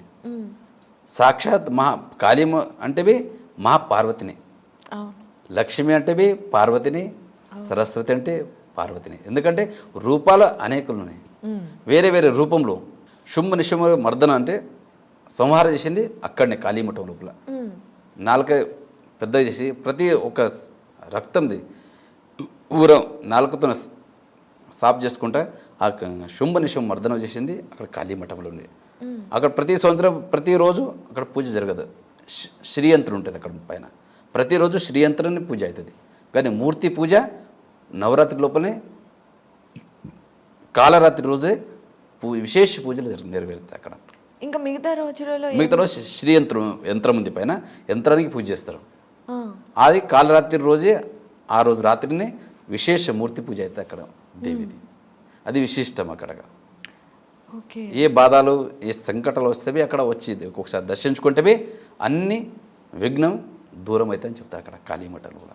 ఆ కాళీమాతని దర్శించుకుంటే. దర్శించుకుంటే చాలామంది అక్కడ మన గ్రామ దేవతలాగానే ప్రతి ఒక్కరు పోయి అక్కడ ప్రత్యక్షంగా పూజలు నెరవేరుస్తారు అక్కడ. నవరాత్రి సమయంలో అయితే పెద్ద ఎత్తున వస్తారు. మరి మిగతా సమయంలో అందరు పోయి దర్శించుకుంటారు. ఏ వాహనం తీసుకొస్తే పెండ్లి అయితే ప్రతి ఒక్కరు అక్కడ కాళీమాతను దర్శించుకొని ముంగడి కార్యక్రమం చేస్తారు అక్కడ. ఓకే గురువుగారు, అయితే ఇంకొక విషయం చాలామంది అడుగుతూ ఉంటారు, కేదార్నాథ్ స్వామి వారికి నైవేద్యాలుగా ఏం పెడుతూ ఉంటారు అనేది చాలామందికి తెలియని విషయం. నైవేద్యాలు అంటే అక్కడ పెట్టేదే అన్నం, ఎప్పుడు సిర, ఎప్పుడు ఖీర్ అంటారు, పాశం అంటారు కదా మనం. అవి విశేషంగా చేస్తుంటారు. అవి మిగతా అంటే ఎంచో పంచపక్వాలు చేయవచ్చు. గది ముందు నుంచి పరంపర ఏమొచ్చిందో అవే నైవేద్యం చూపిస్తాం అక్కడ. అట్లా ఎన్నో రకాలుగా చేయవచ్చు, కానీ ముందు నుంచి పరంపర ఉంది ఒకటి. అక్కడ లేవని లేదు, ఒక సమయం అయితే ఏమీ లేకుండా అక్కడ ఇప్పుడు అన్నీ దొరుకుతున్నాయి, సౌకర్యాలు ఉన్నాయి. కానీ సౌకర్యాలు ఉందని ఏదో ఒకటి చేయడానికి రాదు అక్కడ. ముందు నుంచి పరంపర యుగాల నుంచి ఉంది, ఇప్పటి నుంచి కదా. యుగాల నుంచి ఏ పరంపర వచ్చిందో అదే ప్రకారమే అక్కడ నైవేద్యం అర్పించేస్తాం. ప్రతి పూట అదే, ప్రతి పూట 2 టైంలో. ఓకే. ఇప్పుడు బాలభోగులు అంటే డ్రై ఫ్రూట్స్ ఉంటాయి, విశేష మహాభోగు నైవేద్యంలో అంటే ఖీరు, సిరా, అన్నం చేస్తుంటాం. ఓకే. అయితే గురువుగారు, హిమాలయాల విషయం దగ్గరకు వచ్చినా కూడా శివతత్వానికి ఎంతో దగ్గర సంబంధం ఉంది. అసలు శివుడు హిమాలయాల్లోనే ఉంటారు అని అంటూ ఉంటారు. వాటి విషయాలు మీ గురువుగారి ద్వారా కానివ్వండి, అక్కడ ఉన్న పూజారుల ద్వారా కానివ్వండి, ఇంకేదైనా ద్వారా మీరు ఎప్పుడైనా తెలుసుకున్నారా హిమాలయాల గురించి? హిమాలయాలు మొత్తం కేదార్నాథ్ 4 ధామాలు ఉండేది హిమాలయ లోపల. అవును. గంగోత్రి, యమునోత్రి, కేదార్నాథ్, బద్రీనాథ్. అవును. ఋషికేశ్వరుని ప్రారంభమైతే మొత్తం హిమాలయనే అక్కడ. హిమాలయ శివుని సృష్టికర్త అయినడు. ఎప్పుడు ఆ వాతావరణం ఎట్లా చేస్తాడో ఆ శివునికి తెలుసు. అట్లా ఎప్పుడు బర్ఫ్ పడుతుంది, ఎప్పుడు వర్షం వస్తుంది, అక్కడ ఎంత కష్టం ఉందో అంత ఆనందం ఉంది కేదార్నాథ్లో. ఇప్పుడు ఇక్కడ కూర్చొని కేదార్ ఎట్లా పోలే, ఎంత బర్ఫ్ ఉంటుంది, వర్షం ఉంటుంది, ఇక్కడ మనం అనుకుంటాం. కానీ అక్కడ పోయిన తర్వాత ఆ ఆనందం వేరే, ఆ భావనలు వస్తాయి అక్కడ. ఎందుకంటే సుఖశ్చానంతరం దుఃఖం, దుఃఖశ్చానంతరం సుఖం. సుఖం తర్వాత దుఃఖం వస్తుంట, దుఃఖం తర్వాత సుఖం వస్తుంట. అంటే ఇటు పోయేదాకా దుఃఖం అనిపిస్తుంది, చాలా కష్టం అనిపిస్తుంది మీకు కేదార్నాథ్ పోయిన. అక్కడ పోయిన హిమాలయాలో అక్కడ బర్ఫ్, ఆ దేవస్థానం చూసిన తర్వాత అక్కడ ఆ ఆనంద భాష్పాలే వేరుంటాయి అక్కడ కేదార్నాథ్లో, హిమాలయ. అందుకే హిమాలయ అంటారు. అయితే హిమాలయాలలో ముఖ్యంగా శివుడు ఉండే ప్రదేశంలో కానివ్వండి, కైలాస పర్వతం దగ్గర కానివ్వండి, మనకి టైం అనేది చాలా ఫాస్ట్గా ఉంటుంది. మనం ఇక్కడ ఒక రోజు గడిపితే అక్కడ 15 రోజులు, వారం రోజులు గడిపినట్టు అని సైంటిస్టులు కూడా చెప్పినట్టుగా ఎన్నో వార్తలు వస్తున్నాయి. వీటి గురించి మీరు ఎప్పుడైనా తెలుసుకున్నారా? సైంటిస్టులు అంటే వాళ్ళు సంశోధన చేస్తుంటారు, వాళ్ళ విషయాలే వేరు. ఇప్పుడు మనం తెలిసిన పూజ విధానం గురించి, అక్కడ ఉండే ఇది గురించి చెప్పవచ్చు. ఇక ఈ సైన్స్ టెక్ అంటే వాళ్ళ పనినే అది. అవునవును. సంశోధన చేసేదే వేరే, మన సంశోధన అంటే మన శివుడే సంశోధన మనది. అవును. అంటే కైలాస పర్వతం గురించి, కైలాస పర్వతం గురించి వేరే ఉంది అక్కడ, మనకు అంత ఐడియా లేదు అక్కడ. మన కేదార్నాథ్ గురించి అంటే మనకు కొంచెం ఇది ఉంటుంది. కైలాస పర్వతం అంటే చాలా పరిక్రమ చేయబడుతుంది, ఆ సమయం వేరే, అక్కడ దర్శనాలు వేరే, అట్లా అంటే. గురువుగారు, మరి శివతత్వం అనే విషయం గురించి ఒక్క మాటలో మీరు చెప్పాలి అంటే శివతత్వాన్ని ఏమని చెప్తారు అందరికీ అర్థమయ్యే విధంగా? అర్థం ఏంటంటే ఇప్పుడు మన ఎందుకు చెప్తారో, అన్ని దేవతలో శివుడు శ్రేష్ఠుడు. శివే భక్తి, శివే భక్తి, శివే భక్తిర్భవే భవేత్, అన్యతాం శరణాం నాస్తి, త్వమేవం శరణం నమ. ఈ శివుని స్మరిస్తే, ఈ శివుని పూజిస్తే, 33 కోట్ల దేవతలు పూజిస్తే ఎంత పుణ్యం దొరుకుతుందో, ఈ ఒక శివునికి స్మరిస్తేనే అంత పుణ్యం ప్రాప్తిస్తుంది. అది విడిచి మనం ఆ దేవుడు ఈ దేవుడు అనుకుంటాం మేము. అన్ని దేవుని కన్నా దేవుళ్ళే వేరే. దాంట్లో శివునికి నామస్మరణం, శివుని స్మరణం, శివుని పూజ చేస్తే అన్ని దేవతలు వచ్చేస్తారు దాంట్లోనే. ఎందుకంటే శివుని కన్నా పెద్ద ఎవరు లేరు. విష్ణు భగవానుడు కానీ, ఆంజనేయుడు కానీ అందరు వాళ్ళ దాంట్లో వచ్చేస్తారు. వాళ్ళకి నామస్మరణ చేయొద్దని అట్లేదు, కానీ ఈ దేవాది దేవత కన్నా ఏ మహాదేవుడు, అందుకే అందరికి దేవతలు అంటారు, ఈ శివునికి మహాదేవుడు అంటారు. కరెక్టే. నీలకంఠుడు అనేక నామాలని శివునికి. అవును. అయితే రుద్రాక్షలకి కూడా ఎంతో విశిష్టత ఉంది. మీరు కూడా కేదార్నాథ్లో ప్రతినిత్యం రుద్రాభిషేకం చేస్తూ ఉంటారు. ఈ రుద్రాక్షల గురించి ఒకసారి తెలియచేయండి. రుద్రాభిషేకం అంటే నమక్ అని చెమ్మకుంటుంది, దాంట్లో 11 అనువాకులు ఉంటాయి, దీంట్లో 11 అనువాకులు ఉంటాయి, దాంట్లో మొత్తం శివుని వర్ణనం ఉంది అక్కడ. అంటే ఎలా ఒకసారి చెప్పండి.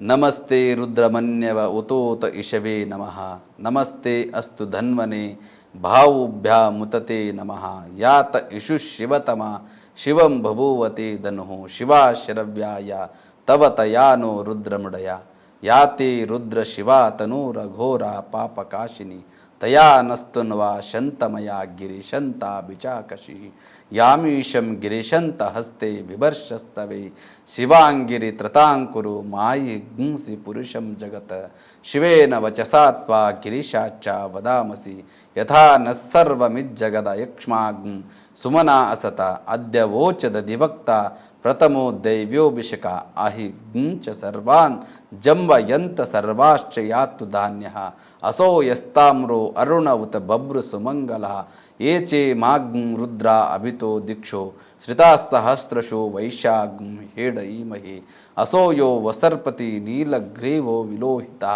ఉతైన్యం గోపా అదృశ్యన్ నదృశ్యన్ నుదార్య ఉతైన్యం విశ్వా భూతాని సదృష్టో మృడయాతిన నమో అస్తు నీలగ్రీవాయ సహస్రాక్షాయ మీడుషే అథోయే అస్య సత్వానో హంత్యభ్యో కరం నమః ప్రముంచ ధన్వనస్తముభయోరాత్నియోర్జాం యాశ్చతే హస్త ఇషవః పరాతా భగవో వప అవతత్య ధనస్వాగ్ం సహస్రాక్షశతేషుదే నిశీర్య శల్యానా ముఖా శివో నస్సు మనాభవ విజ్జం ధను కపర్ధినో విశల్యో బాణవాగ్ముత అనేసన్నస్తే శవ ఆభుహ్రశ్య నిషంగది యాతే హేతిర్మీడుష్టమహస్తే బభూవతే ధనో తయాస్మాన్ విశ్వతస్త్వమయక్ష్మయ పరిభుజ నమస్తే అస్త్వా యుధాయ నాతతాయ దృష్ణవే ఉభాభ్యాం ముతతే నమో భావుభ్యాం తవదన్వనే పరితే ధన్వనో హేతిరస్మాన్ రుణక్తు విశ్వతః అతో యశుదిస్తవారే అస్మన్నిదేహితం నమస్తే అస్తు భగవన్ విశ్వేశ్వరాయ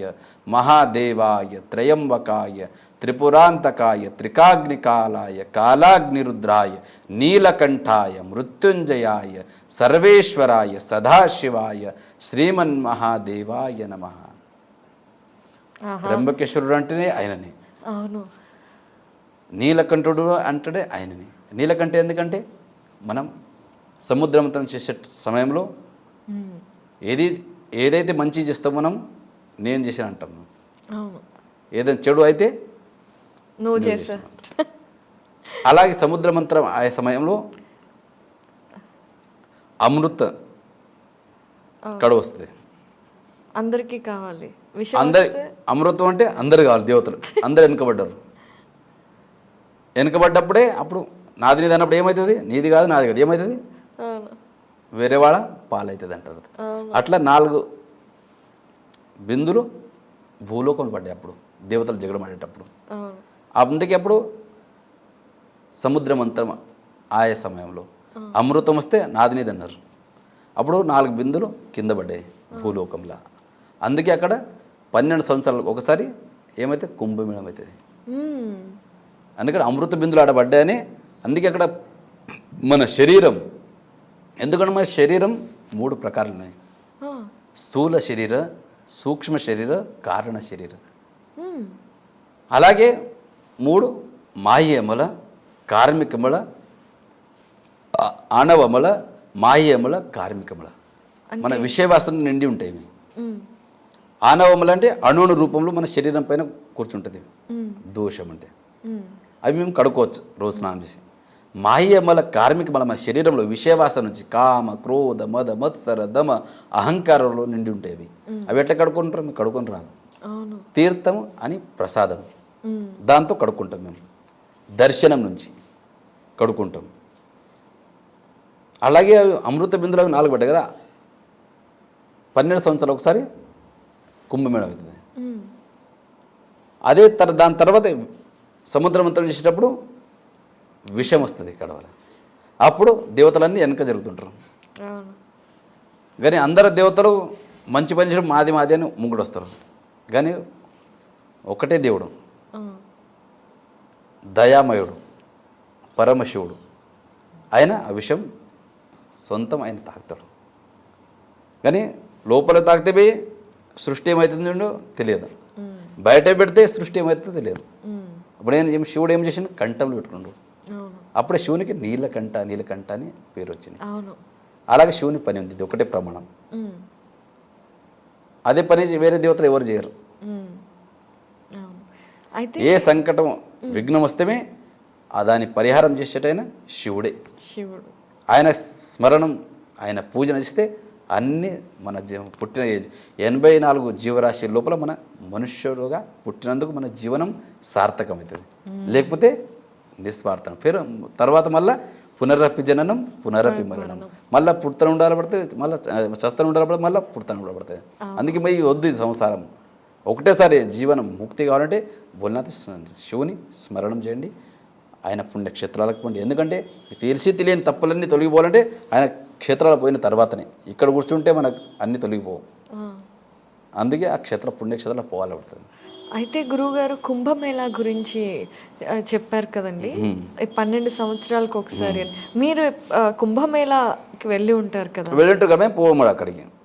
హరిద్వార్లో కుంభమేళా అవుతుంది, నాసిక్లో త్రయంబకేశ్వర్లో అవుతుంది. అవును. కానీ అంత వీడి లోపల మనకు కుంభమేళా స్నానం చేసేది మనం వీరశైవ జంగములకే ప్రాధాన్యం ఉంది, ముందు స్నానం చేసేది పరంపరలో. మరి వెళ్ళలేదు? వెళ్తారు, గురుగారు వెళ్ళింటారు చాలా. కుంభమేళాలో కాశీ జగద్గురు, కేదార్ జగద్గురు వెళ్తుంటారు పెద్ద పెద్ద గురుగారు. ఓకే, మీరు ఎప్పుడు వెళ్తున్నారు? అయితే మన సమయం వస్తే మనం వెళ్తాం. ఇక మనం ఆ టైంలో మనము ఎక్కడ సేవలు ఉంటే పైన పోనీకి రాదు, కిందకి ఫ్రీగా ఉంటే పోవచ్చు వాడికి. అట్లా ప్రతి ఒక్కసారి హరిద్వార్ నుంచి పోతాం మేము, గంగా స్నానం అయితే చేసి ఇస్తాం. అదే కదా కుంభమేళా ఉంది స్వయంగా గంగా నది. కరెక్ట్. గంగా పుట్టింది హిమాలయం నుంచి. అవును. అదే గంగా కిందికి వస్తుంది. అవును. ఇక మనం శివుని ఎప్పుడు ఉంటే శివుడు మన దగ్గర ఉన్నాడు. శివుని సేవలు ఉన్నప్పుడు గంగా ఆటోమేటిక్ వచ్చేస్తాం మన దగ్గర. అవునవునవును. గురుగారు, శివుడు అంటే ఎవరైనా అంటే మనుషుల్ని మాత్రమే ఉద్ధరించేవాడు కాదు, భూత ప్రేతాత్మలను ప్రతి ఒక్క జీవరాశికి మేలు కోరేవాడే శివుడు. మీరు ఇందాక చెప్పారు కదండి, అంటే మనకి 3 కర్మ శరీరం, అలాగే స్థూల సూక్ష్మ కారణ. కరెక్ట్. 3 శరీరాలు ఉన్నాయి. అన్ని శరీరాలని ఉద్ధరించగలిగిన వాడు శివుడే. ఆ తత్వాల గురించి ఒకసారి. శివునికి అంటారు పంచముఖ పరమేశ్వరుడు అంటారు. ఎందుకు 5 ముఖాలు. సద్యోజాత, వామదేవ, అఘోర, ఈశాన్య. ఎందుకంటే శివునికి పంచతత్వాలు ఉన్నాయి, పంచగోత్రాలు ఉన్నాయి. వీర, నంది, భృంగి, వృషభ, స్కంద, ఇలా 5 గోత్రాలు ఉన్నాయి. 5 పీఠాలు ఉన్నాయి, అంటే ధర్మపీఠాలు. రంభాపురి, ఉజ్జయిని, కేదార, శ్రీశైల, కాశీ, ఇలా 5 పీఠాలు ఉన్నాయి. 5 పీఠంలో ఈ ప్రాముఖ్యతంగా వాళ్ళ శాఖామఠాలు వేరే ఉంటాయి. ఇట్లా పరంపర ఉంది వీరశైవ పరంపరలో. 5 పీఠంలోనే 3వ పీఠం అంటే హిమవత్ కేదార వైరాగ్య పీఠం. అక్కడ పీఠాధిపతులు అంటే మన కేదార్నాథ్ జగద్గురువులు. అక్కడ ఉత్తర భారత్లో రావల్జీ అంటారు. రావల్జీ అంటే రాజ్గురు, జగద్గురు అంటే ధర్మగురు. ఇలా పరంపర ఉంది. అయితే 6 నెలల పాటు అక్కడ పూజలు చేసి శివుడి సన్నిధిలో ఉన్న తర్వాత మిగతా 6 నెలలు ఆ 5 పుణ్యస్థలాలలో పూజలు చేసే పూజారులందరూ ఏం చేస్తుంటారు? అంటే 5గురు పూజారులు ఉంటాం కదా మేము. ప్రతి సంవత్సరానికి శివరాత్రిలో మన సేవలు చేంజ్ అవుతుంటాయి. కేదార్నాథ్లో ఉన్న వాళ్ళు అతిరిక్తులు ఉంటారు. అతిరిక్తి అంటే ఎక్స్ట్రా లోపల. కేదార్నాథ్ డ్యూటీ ఎవరు సేవ చేసి వస్తారు కదా, వాళ్ళు 6 నెలల తర్వాత అయిన తర్వాత అతిరిక్త సేవలు ఉంటారు. అంటే ఉక్కిమఠంలోనే. ముఖ్యమఠం అంటే కింద ఉక్కిమఠం అంటే పంచకేదార్ గద్దీ స్థలం. అంటే 6 నెలలు క్లోజ్ అయిన తర్వాత పూజలు ఎక్కడ నెరవేరుతాయో ఉక్కిమఠం ఓంకారేశ్వర టెంపుల్ లోపల అక్కడే ఉంటాం అందరం. గుప్త కాశీ పూజ చేసేటోళ్ళు 12 నెలలు అక్కడే ఉంటారు వాళ్ళు. ఉక్కిమఠం ఓంకారేశ్వర టెంపుల్లో దేవస్థానంలో పూజ చేసేటోళ్ళు 12 నెలలు ఆడే ఉంటారు. కానీ క్లోజ్ అయ్యేదే కేదార్నాథ్ మధుమేశ్వర్లు. అక్కడ 6 నెలలు క్లోజ్ అయిన తర్వాత అక్కడ చేసిన శివ పూజారులు ఇక్కడ ఉక్కిమఠం లోపలనే ఉంటారు వాళ్ళపై. 6 నెలలు సతతంగా పూజ, రుద్రాభిషేకం, మహాభిషేకం నిత్య నియమాలు ఏమున్నాయో ఇక్కడ ప్రత్యక్షంగా ఇక్కడ నెరవేరుతాయి. ఇక్కడ ఊఖీమఠంలో దేవస్థానం. ఊఖీమఠం అంటే ఓంకారేశ్వరుడు ఉన్న అక్కడ. అక్కడ ఉజ్జయిని రాజా మహందాతుడు జీవనంలో 60 సంవత్సరాల తర్వాత చవితి అవస్థ అంటారు. అంటే 60 సంవత్సరాల తర్వాత మొత్తం వైరాగ్యం వచ్చేస్తుంది. ఈ సంసారంలో ఇల్లు రాజ వైభవం ఏం లేదు. అప్పుడు ఆయనకు వైరాగ్యం వచ్చేది. దీంట్లో ఏం లేదు, నిశ్చిత మనం ఎక్కడానికి పోయి హిమాలయాల్లో తపశ్చర్య చేయాలని అక్కడ హిమాలయాలు చూస్తాడు రాజా మహందాతుడు. ఊఖీమఠంలో వైరాగ్యపీఠంలో వచ్చేసి అక్కడ ఒక్క కాలి మీద ఆగి తపశ్చర్య చేస్తాడు రాజా మహందాతుడు. రాజా మహందాతుడు ఉజ్జయిని ఉంటాడు. అక్కడ వచ్చేసి ఒకటే కాలు మీద ఆగి 12 సంవత్సరాలు తపశ్చర్య చేస్తాడు రాజా మహందాతుడు. అప్పుడు శివుడు సాక్షాత్కారుడై అక్కడ శివుడు ఓంకార స్వరూపంలో నిలవేస్తాడు. ఓంకార బిందు సంయుక్తం నిత్యం ధ్యాయంతి యోగినః కామదం మోక్షదం చైవ ఓంకారాయ నమో నమః. సాక్షాత్ ఓంకార స్వరూపంలో దర్శనమిస్తాడు శివుడు. అందుకే క్షేత్రానికి ఓంకారేశ్వరుడు అనే పిలుచుకొస్తారు. దాని తర్వాత పంచకేదార్ గద్య స్థలం అంటారు. పంచకేదార్ గద్య స్థలం అంటే కేదారేశ్వర్, మధుమేశ్వర్, తుంగనాథ్, రుద్రనాథ్, కల్పేశ్వర్ 5 క్షేత్రాలకు పోయి దర్శనం అందరు చేసుకొని అవకాశం కలగకపోతే ఇక్కడ పంచకేదార్ గద్య స్థలం ఊఖీమఠ్ ఓంకారేశ్వరం దేవస్థానం వచ్చి దర్శించుకుంటేవి 5 క్షేత్రాలు దర్శించుకున్నంత పుణ్యం మీకు అక్కడనే ప్రాప్తిస్తుంది ఊఖీమఠం లోపల. ఎందుకంటే 6 నెలల పూజలు నెరవేర్చేదే అక్కడ ఊఖీమఠంలో. అందుకే ఆ క్షేత్రానికి పంచకేదార గద్య స్థలం అంటారు, ఓంకారేశ్వరం టెంపుల్ అంటారు. మళ్ళా ఆ క్షేత్రానికి ఊషామఠం అంటారు. ఊషా అంటే బాణాసురుని బిడ్డ. బాణాసురుడు రాక్షస వంశజుడు, అయితే శివభక్తుడు. ఆయన బిడ్డ ఊషాదేవి. ఉషా అక్కడ మన మఠంలో అక్కడ ముందు స్కూల్లో అవి లేకుండే, విద్యాభ్యాసం చేసేదే మఠంలో చేస్తుండే అప్పుడు ముందు. అక్కడ విద్యాభ్యాసం చేస్తాం. అక్కడ మాయారూపి ఆమె ఉషాదేవి. ఒకరోజు కలలో కనిపిస్తారు. ఎవరు? శ్రీకృష్ణుని మనముడు అనిరుద్ధు. కళలోనే మొత్తం పెండ్లి అయిపోతుంది, ప్రేమ వివాహం అయిపోతుంది. ఆయన చూస్తూ ఆయనతోనే పెండ్లి కావాలంటే స్వప్న కళలో మొత్తం చూసి ఉంటుంది. కానీ మొత్తం కళల పొద్దున చూస్తే అక్కడ ఏముండేది. కానీ అక్కడ ఆయనకు నేను ఎక్కడున్న కనిపెట్టేది చాలా కష్టం కదా. ఆమె ఫ్రెండ్ చిత్రలేఖ ఉంటుంది, సఖి. ఆమెకు చెప్తుంది ఎట్లా చూసిన కళలో ఎట్లా ఉండే అని. ఆమె ఎట్లా చెప్తుంటుంది ఉషాదేవి, అట్లనే ఆమె చిత్రీకరణ ఇస్తుంది. అప్పుడు ఆమె మాయారూపి. అప్పుడు ఆయన శ్రీకృష్ణ మనుముడు ఉంటాడు, కానీ ఆయన వాళ్ళ దేవత వంశులు. శ్రీకృష్ణుడు మనుముడు, ఈవుడు రాక్షస వంశులు. కానీ ఆ సమయంలో అసంభవం ఉండే, అసంభవానికి సంభవం చెప్పించారు. అక్కడ వివాహం చెప్పించారు. అక్కడ మాయారూపం నుంచే అక్కడ పలంగా తీసుకొచ్చి మన మఠంలో తీస్తారు అనిరుద్ధుని. అప్పుడు ఆయనవే లేచి చూస్తే, ఆమె ఉషాదేవి చూస్తే ఆమెతోనే వివాహం కావాలి, ఆయనవే ఇచ్చి అవుతుంది, ఈమెది ఇచ్చి ఉంటుంది.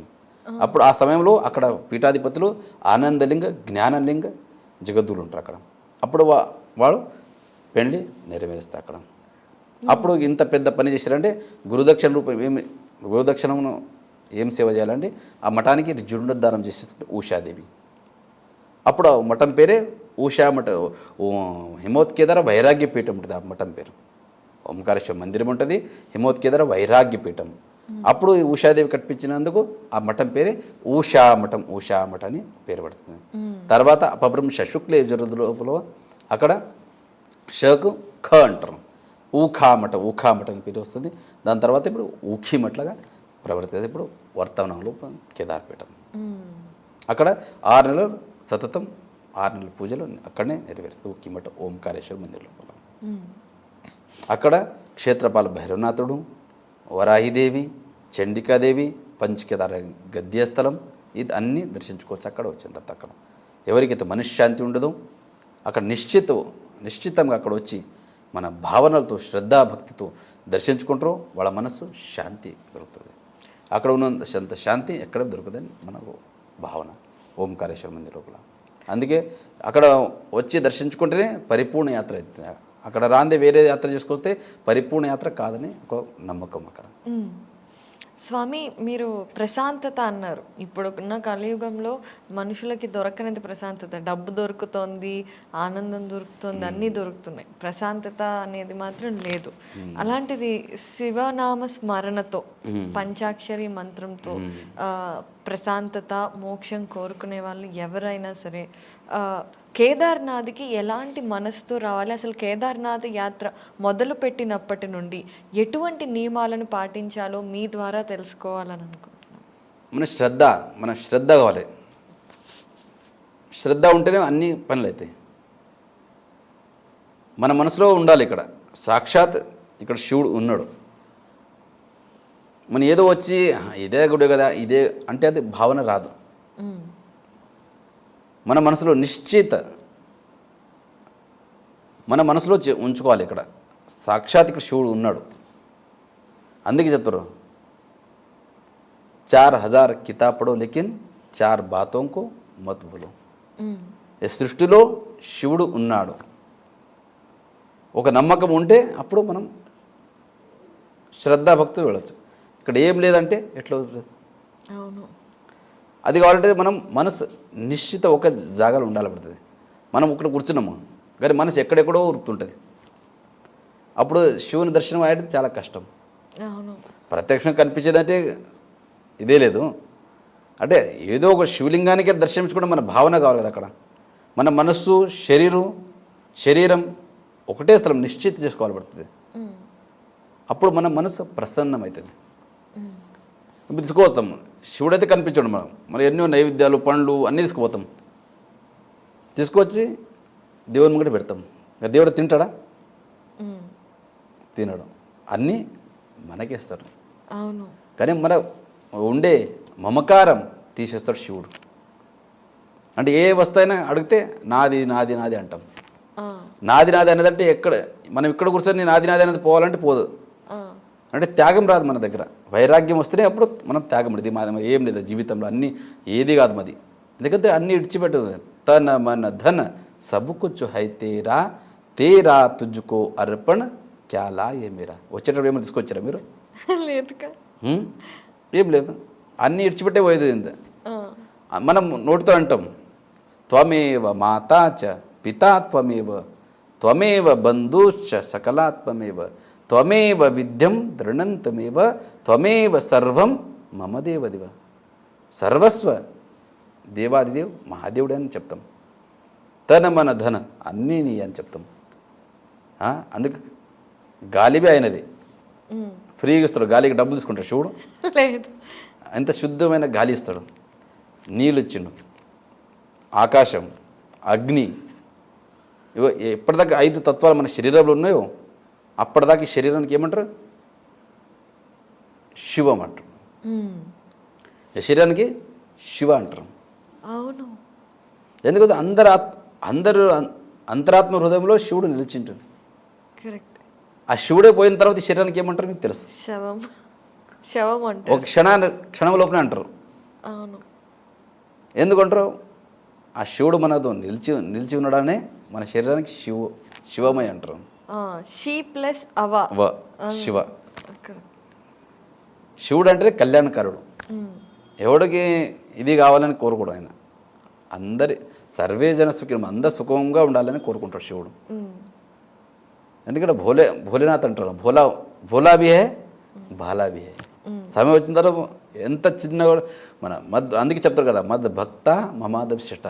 శివుడు అంటారు కదా ఒక సమయం వస్తే మా భక్తులు నాకన్నా పెద్దోలే, నేను ఒక సమయం చిన్ననైతే అంటాను. ఎందుకంటే మీ భక్తి అట్లుంటుంది. భక్తిలో లీనమవుతాడు శివుడు.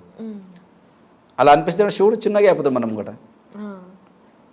మన భక్తి చేయబడుతుంది. ఉత్తనే కాబట్టి ఎట్లయితే శివుడు ఆ సృష్టికర్తుడు ఆయన ఎక్కడంటే అక్కడ ఎట్లా వెళ్ళేస్తాడు. అందుకే ఉంది ఏ వస్తైనా మనం నాది నాది అంటాం. నిష్ఠ నాది కాదు అని ఎప్పుడు వస్తుందో అప్పుడు శివమయం అవుతుంది మన శరీరం. ఎప్పటిదాకా మనది అంటాం అప్పుడు శివమయం అయ్యేది చాలా కష్టం. మరి అలా అవ్వాలంటే ఒకటే మార్గం ఈ కలియుగంలో అయితే నామస్మరణమే. నామస్మరణం, దర్శనం, పూజనం, ఈ 3 చేయాలబడుతుంది. ఇవి విడిచి మనం ఏదేదో చేస్తామంటే కాదు. స్వామి ఈరోజు ఎన్నో విషయాలు తెలియచేశారు. అయితే వెళ్ళే ముందుగా మనం ఇంటర్వ్యూ ముగించే ముందుగా ప్రతి ఒక్కళ్ళు ఆ శివతత్వానికి దగ్గర అవ్వాలి అని, ఆ శివుడి కృప పొందాలి అంటే అందరూ చేసుకోగల ఒక చిన్న మంత్రం ఏదైనా తెలియజేస్తారు? ఇది చెప్పిన కదా, ఇది నమఃశివాయ. నమశివాయ ఒకటి. ఎందుకంటే దీనంతా 7 కోటి మంత్రాల లోపలనే శ్రేష్టం ఉంది. ఎన్నో మంత్రాలు ఉన్నాయి, అన్ని మంత్రాలు చేద్దరే అవసరం లేదు. దీంట్లో ఇంత శక్తి ఉంది. నమశివాయ నమశివాయ లోపల ఓం అంటే నడుస్తుంది. ప్రణవాక్షరం ఉంటుంది, షడాక్షర మంత్రం అంటారు ఓం నమశివాయ అంటే. ఓం అంటే నడుస్తుంది, నమశివాయ అంటే నడుస్తుంది. అంటే ఇది దీనికి డబ్బులు తలగది, ఏ శక్తి తలగది. ఎందుకంటే మనసు ఒక ఏకాగ్రత కావాలంటే ఇదే మంత్రం. ఒక 5 నిమిషాలు చేసుకొని కూర్చోండి, మీరు మనసు శాంతం ప్రసన్న అవుతుంది. అందుకే 108 సార్లు చేయాలంట ప్రతిరోజు. ఎందుకంటే 3 శరీరాలు, స్థూల సూక్ష్మ కారణ, 36 తత్వాలతో శరీరం నిండింది. 3 శరీరాలు 36 అంటే 108 అవుతుంది. 108 సార్లు జపం చేయాలంటే, అందుకే ఒక రుద్రాక్షమాల ఒక రౌండ్ చేయాలని పడుతుంది. ఎక్కువ చేస్తే ఇది కాదు, మంచిదే. కానీ మన 36 తత్వాలకి సరిపడా 108 ప్రతిరోజు. ఎందుకంటే 3 శరీరాల జపం కావాలి కదా. అవునవునవును. లేకపోతే ఒకటే శరీరం అయితే అప్పుడు ఇక్కడ బాగానే ఉంటాం, తర్వాత శరీరానికి ఇబ్బంది అవుతూ ఉంటుంది అట్లా. అందుకే ఏ కష్టం వస్తే శివుని తలుచుకుంటే అన్ని పాపాలు పరిహారం అవుతాయని ఒక భావన. అలాగే స్వామి, తప్పకుండా ఓం నమ శివాయ మంత్రాన్ని ప్రతిరోజు 108 సార్లు జపించాలి అందరూ అని ఆశిస్తూ, ఈ సంవత్సరం ఎప్పటి నుండి ఎప్పటి వరకు కేదార్నాథ్ టెంపుల్ ఓపెన్లో ఉంటుంది? ఈ సంవత్సరం ఏప్రిల్ 20వ తారీఖు పంచకేదార్ గద్యస్థలం ఊఖీమఠ్ ఓంకారేశ్వర మందిర్లో క్షేత్రపాల భైరవనాథుని విశేష పూజలు, విశేష హారతులు నెరవేరిన తర్వాత 21వ తారీఖు ప్రొద్దున ఉఖీమఠ్ నుంచి గుప్త కాశీకి బయలుదేరుతుంది ఉత్సవమూర్తి కేదార్నాథ్. 22వ తారీఖు గుప్త కాశీ నుంచి ఫాటా, 23వ తారీఖు ఫాటా నుంచి గౌరీకుండ్, 24వ తారీఖు గౌరీకుండ్ నుంచి కేదార్నాథ్. 25వ తారీఖు ఏప్రిల్ 6:20 శుభముహూర్తమున కేదార్నాథ్ ఆలయం తెరవబడుతుంది. అందరూ వచ్చి శ్రద్ధాభక్తితోని మన భారతీయ సంస్కృతి నుంచి, సంస్కారం నుంచి వచ్చి కేదార్నాథ్ దర్శించుకొని పునీతులు అవ్వాలని కేదార్నాథ్ ఒక ప్రార్థన చేస్తా. కేదార్నాథ్ వచ్చి అక్కడ ఆనందం, అందుకే కే అంటే స్వర్గం, దార్ అంటే దర్వాజా. స్వర్గం యొక్క ఆనందం ఎక్కడ దొరుకుతుందంటే సాక్షాత్ కేదార్నాథ్లో దొరుకుతుంది. ఆ ఆనందం తీసుకొని పునీతులు అవ్వాలని ప్రార్థిస్తే కేదార్నాథ్ చరణంలో. స్వామి, మేము అడగగానే ఇలా మా ఐ డ్రీమ్కి వచ్చి ఎన్నో విషయాలు కేదార్నాథ్ గురించి తెలియచేశారు, అలాగే మీ జీవిత ప్రయాణం గురించి తెలియచేశారు. మీకు ధన్యవాదాలండి. ఓం నమః శివాయ.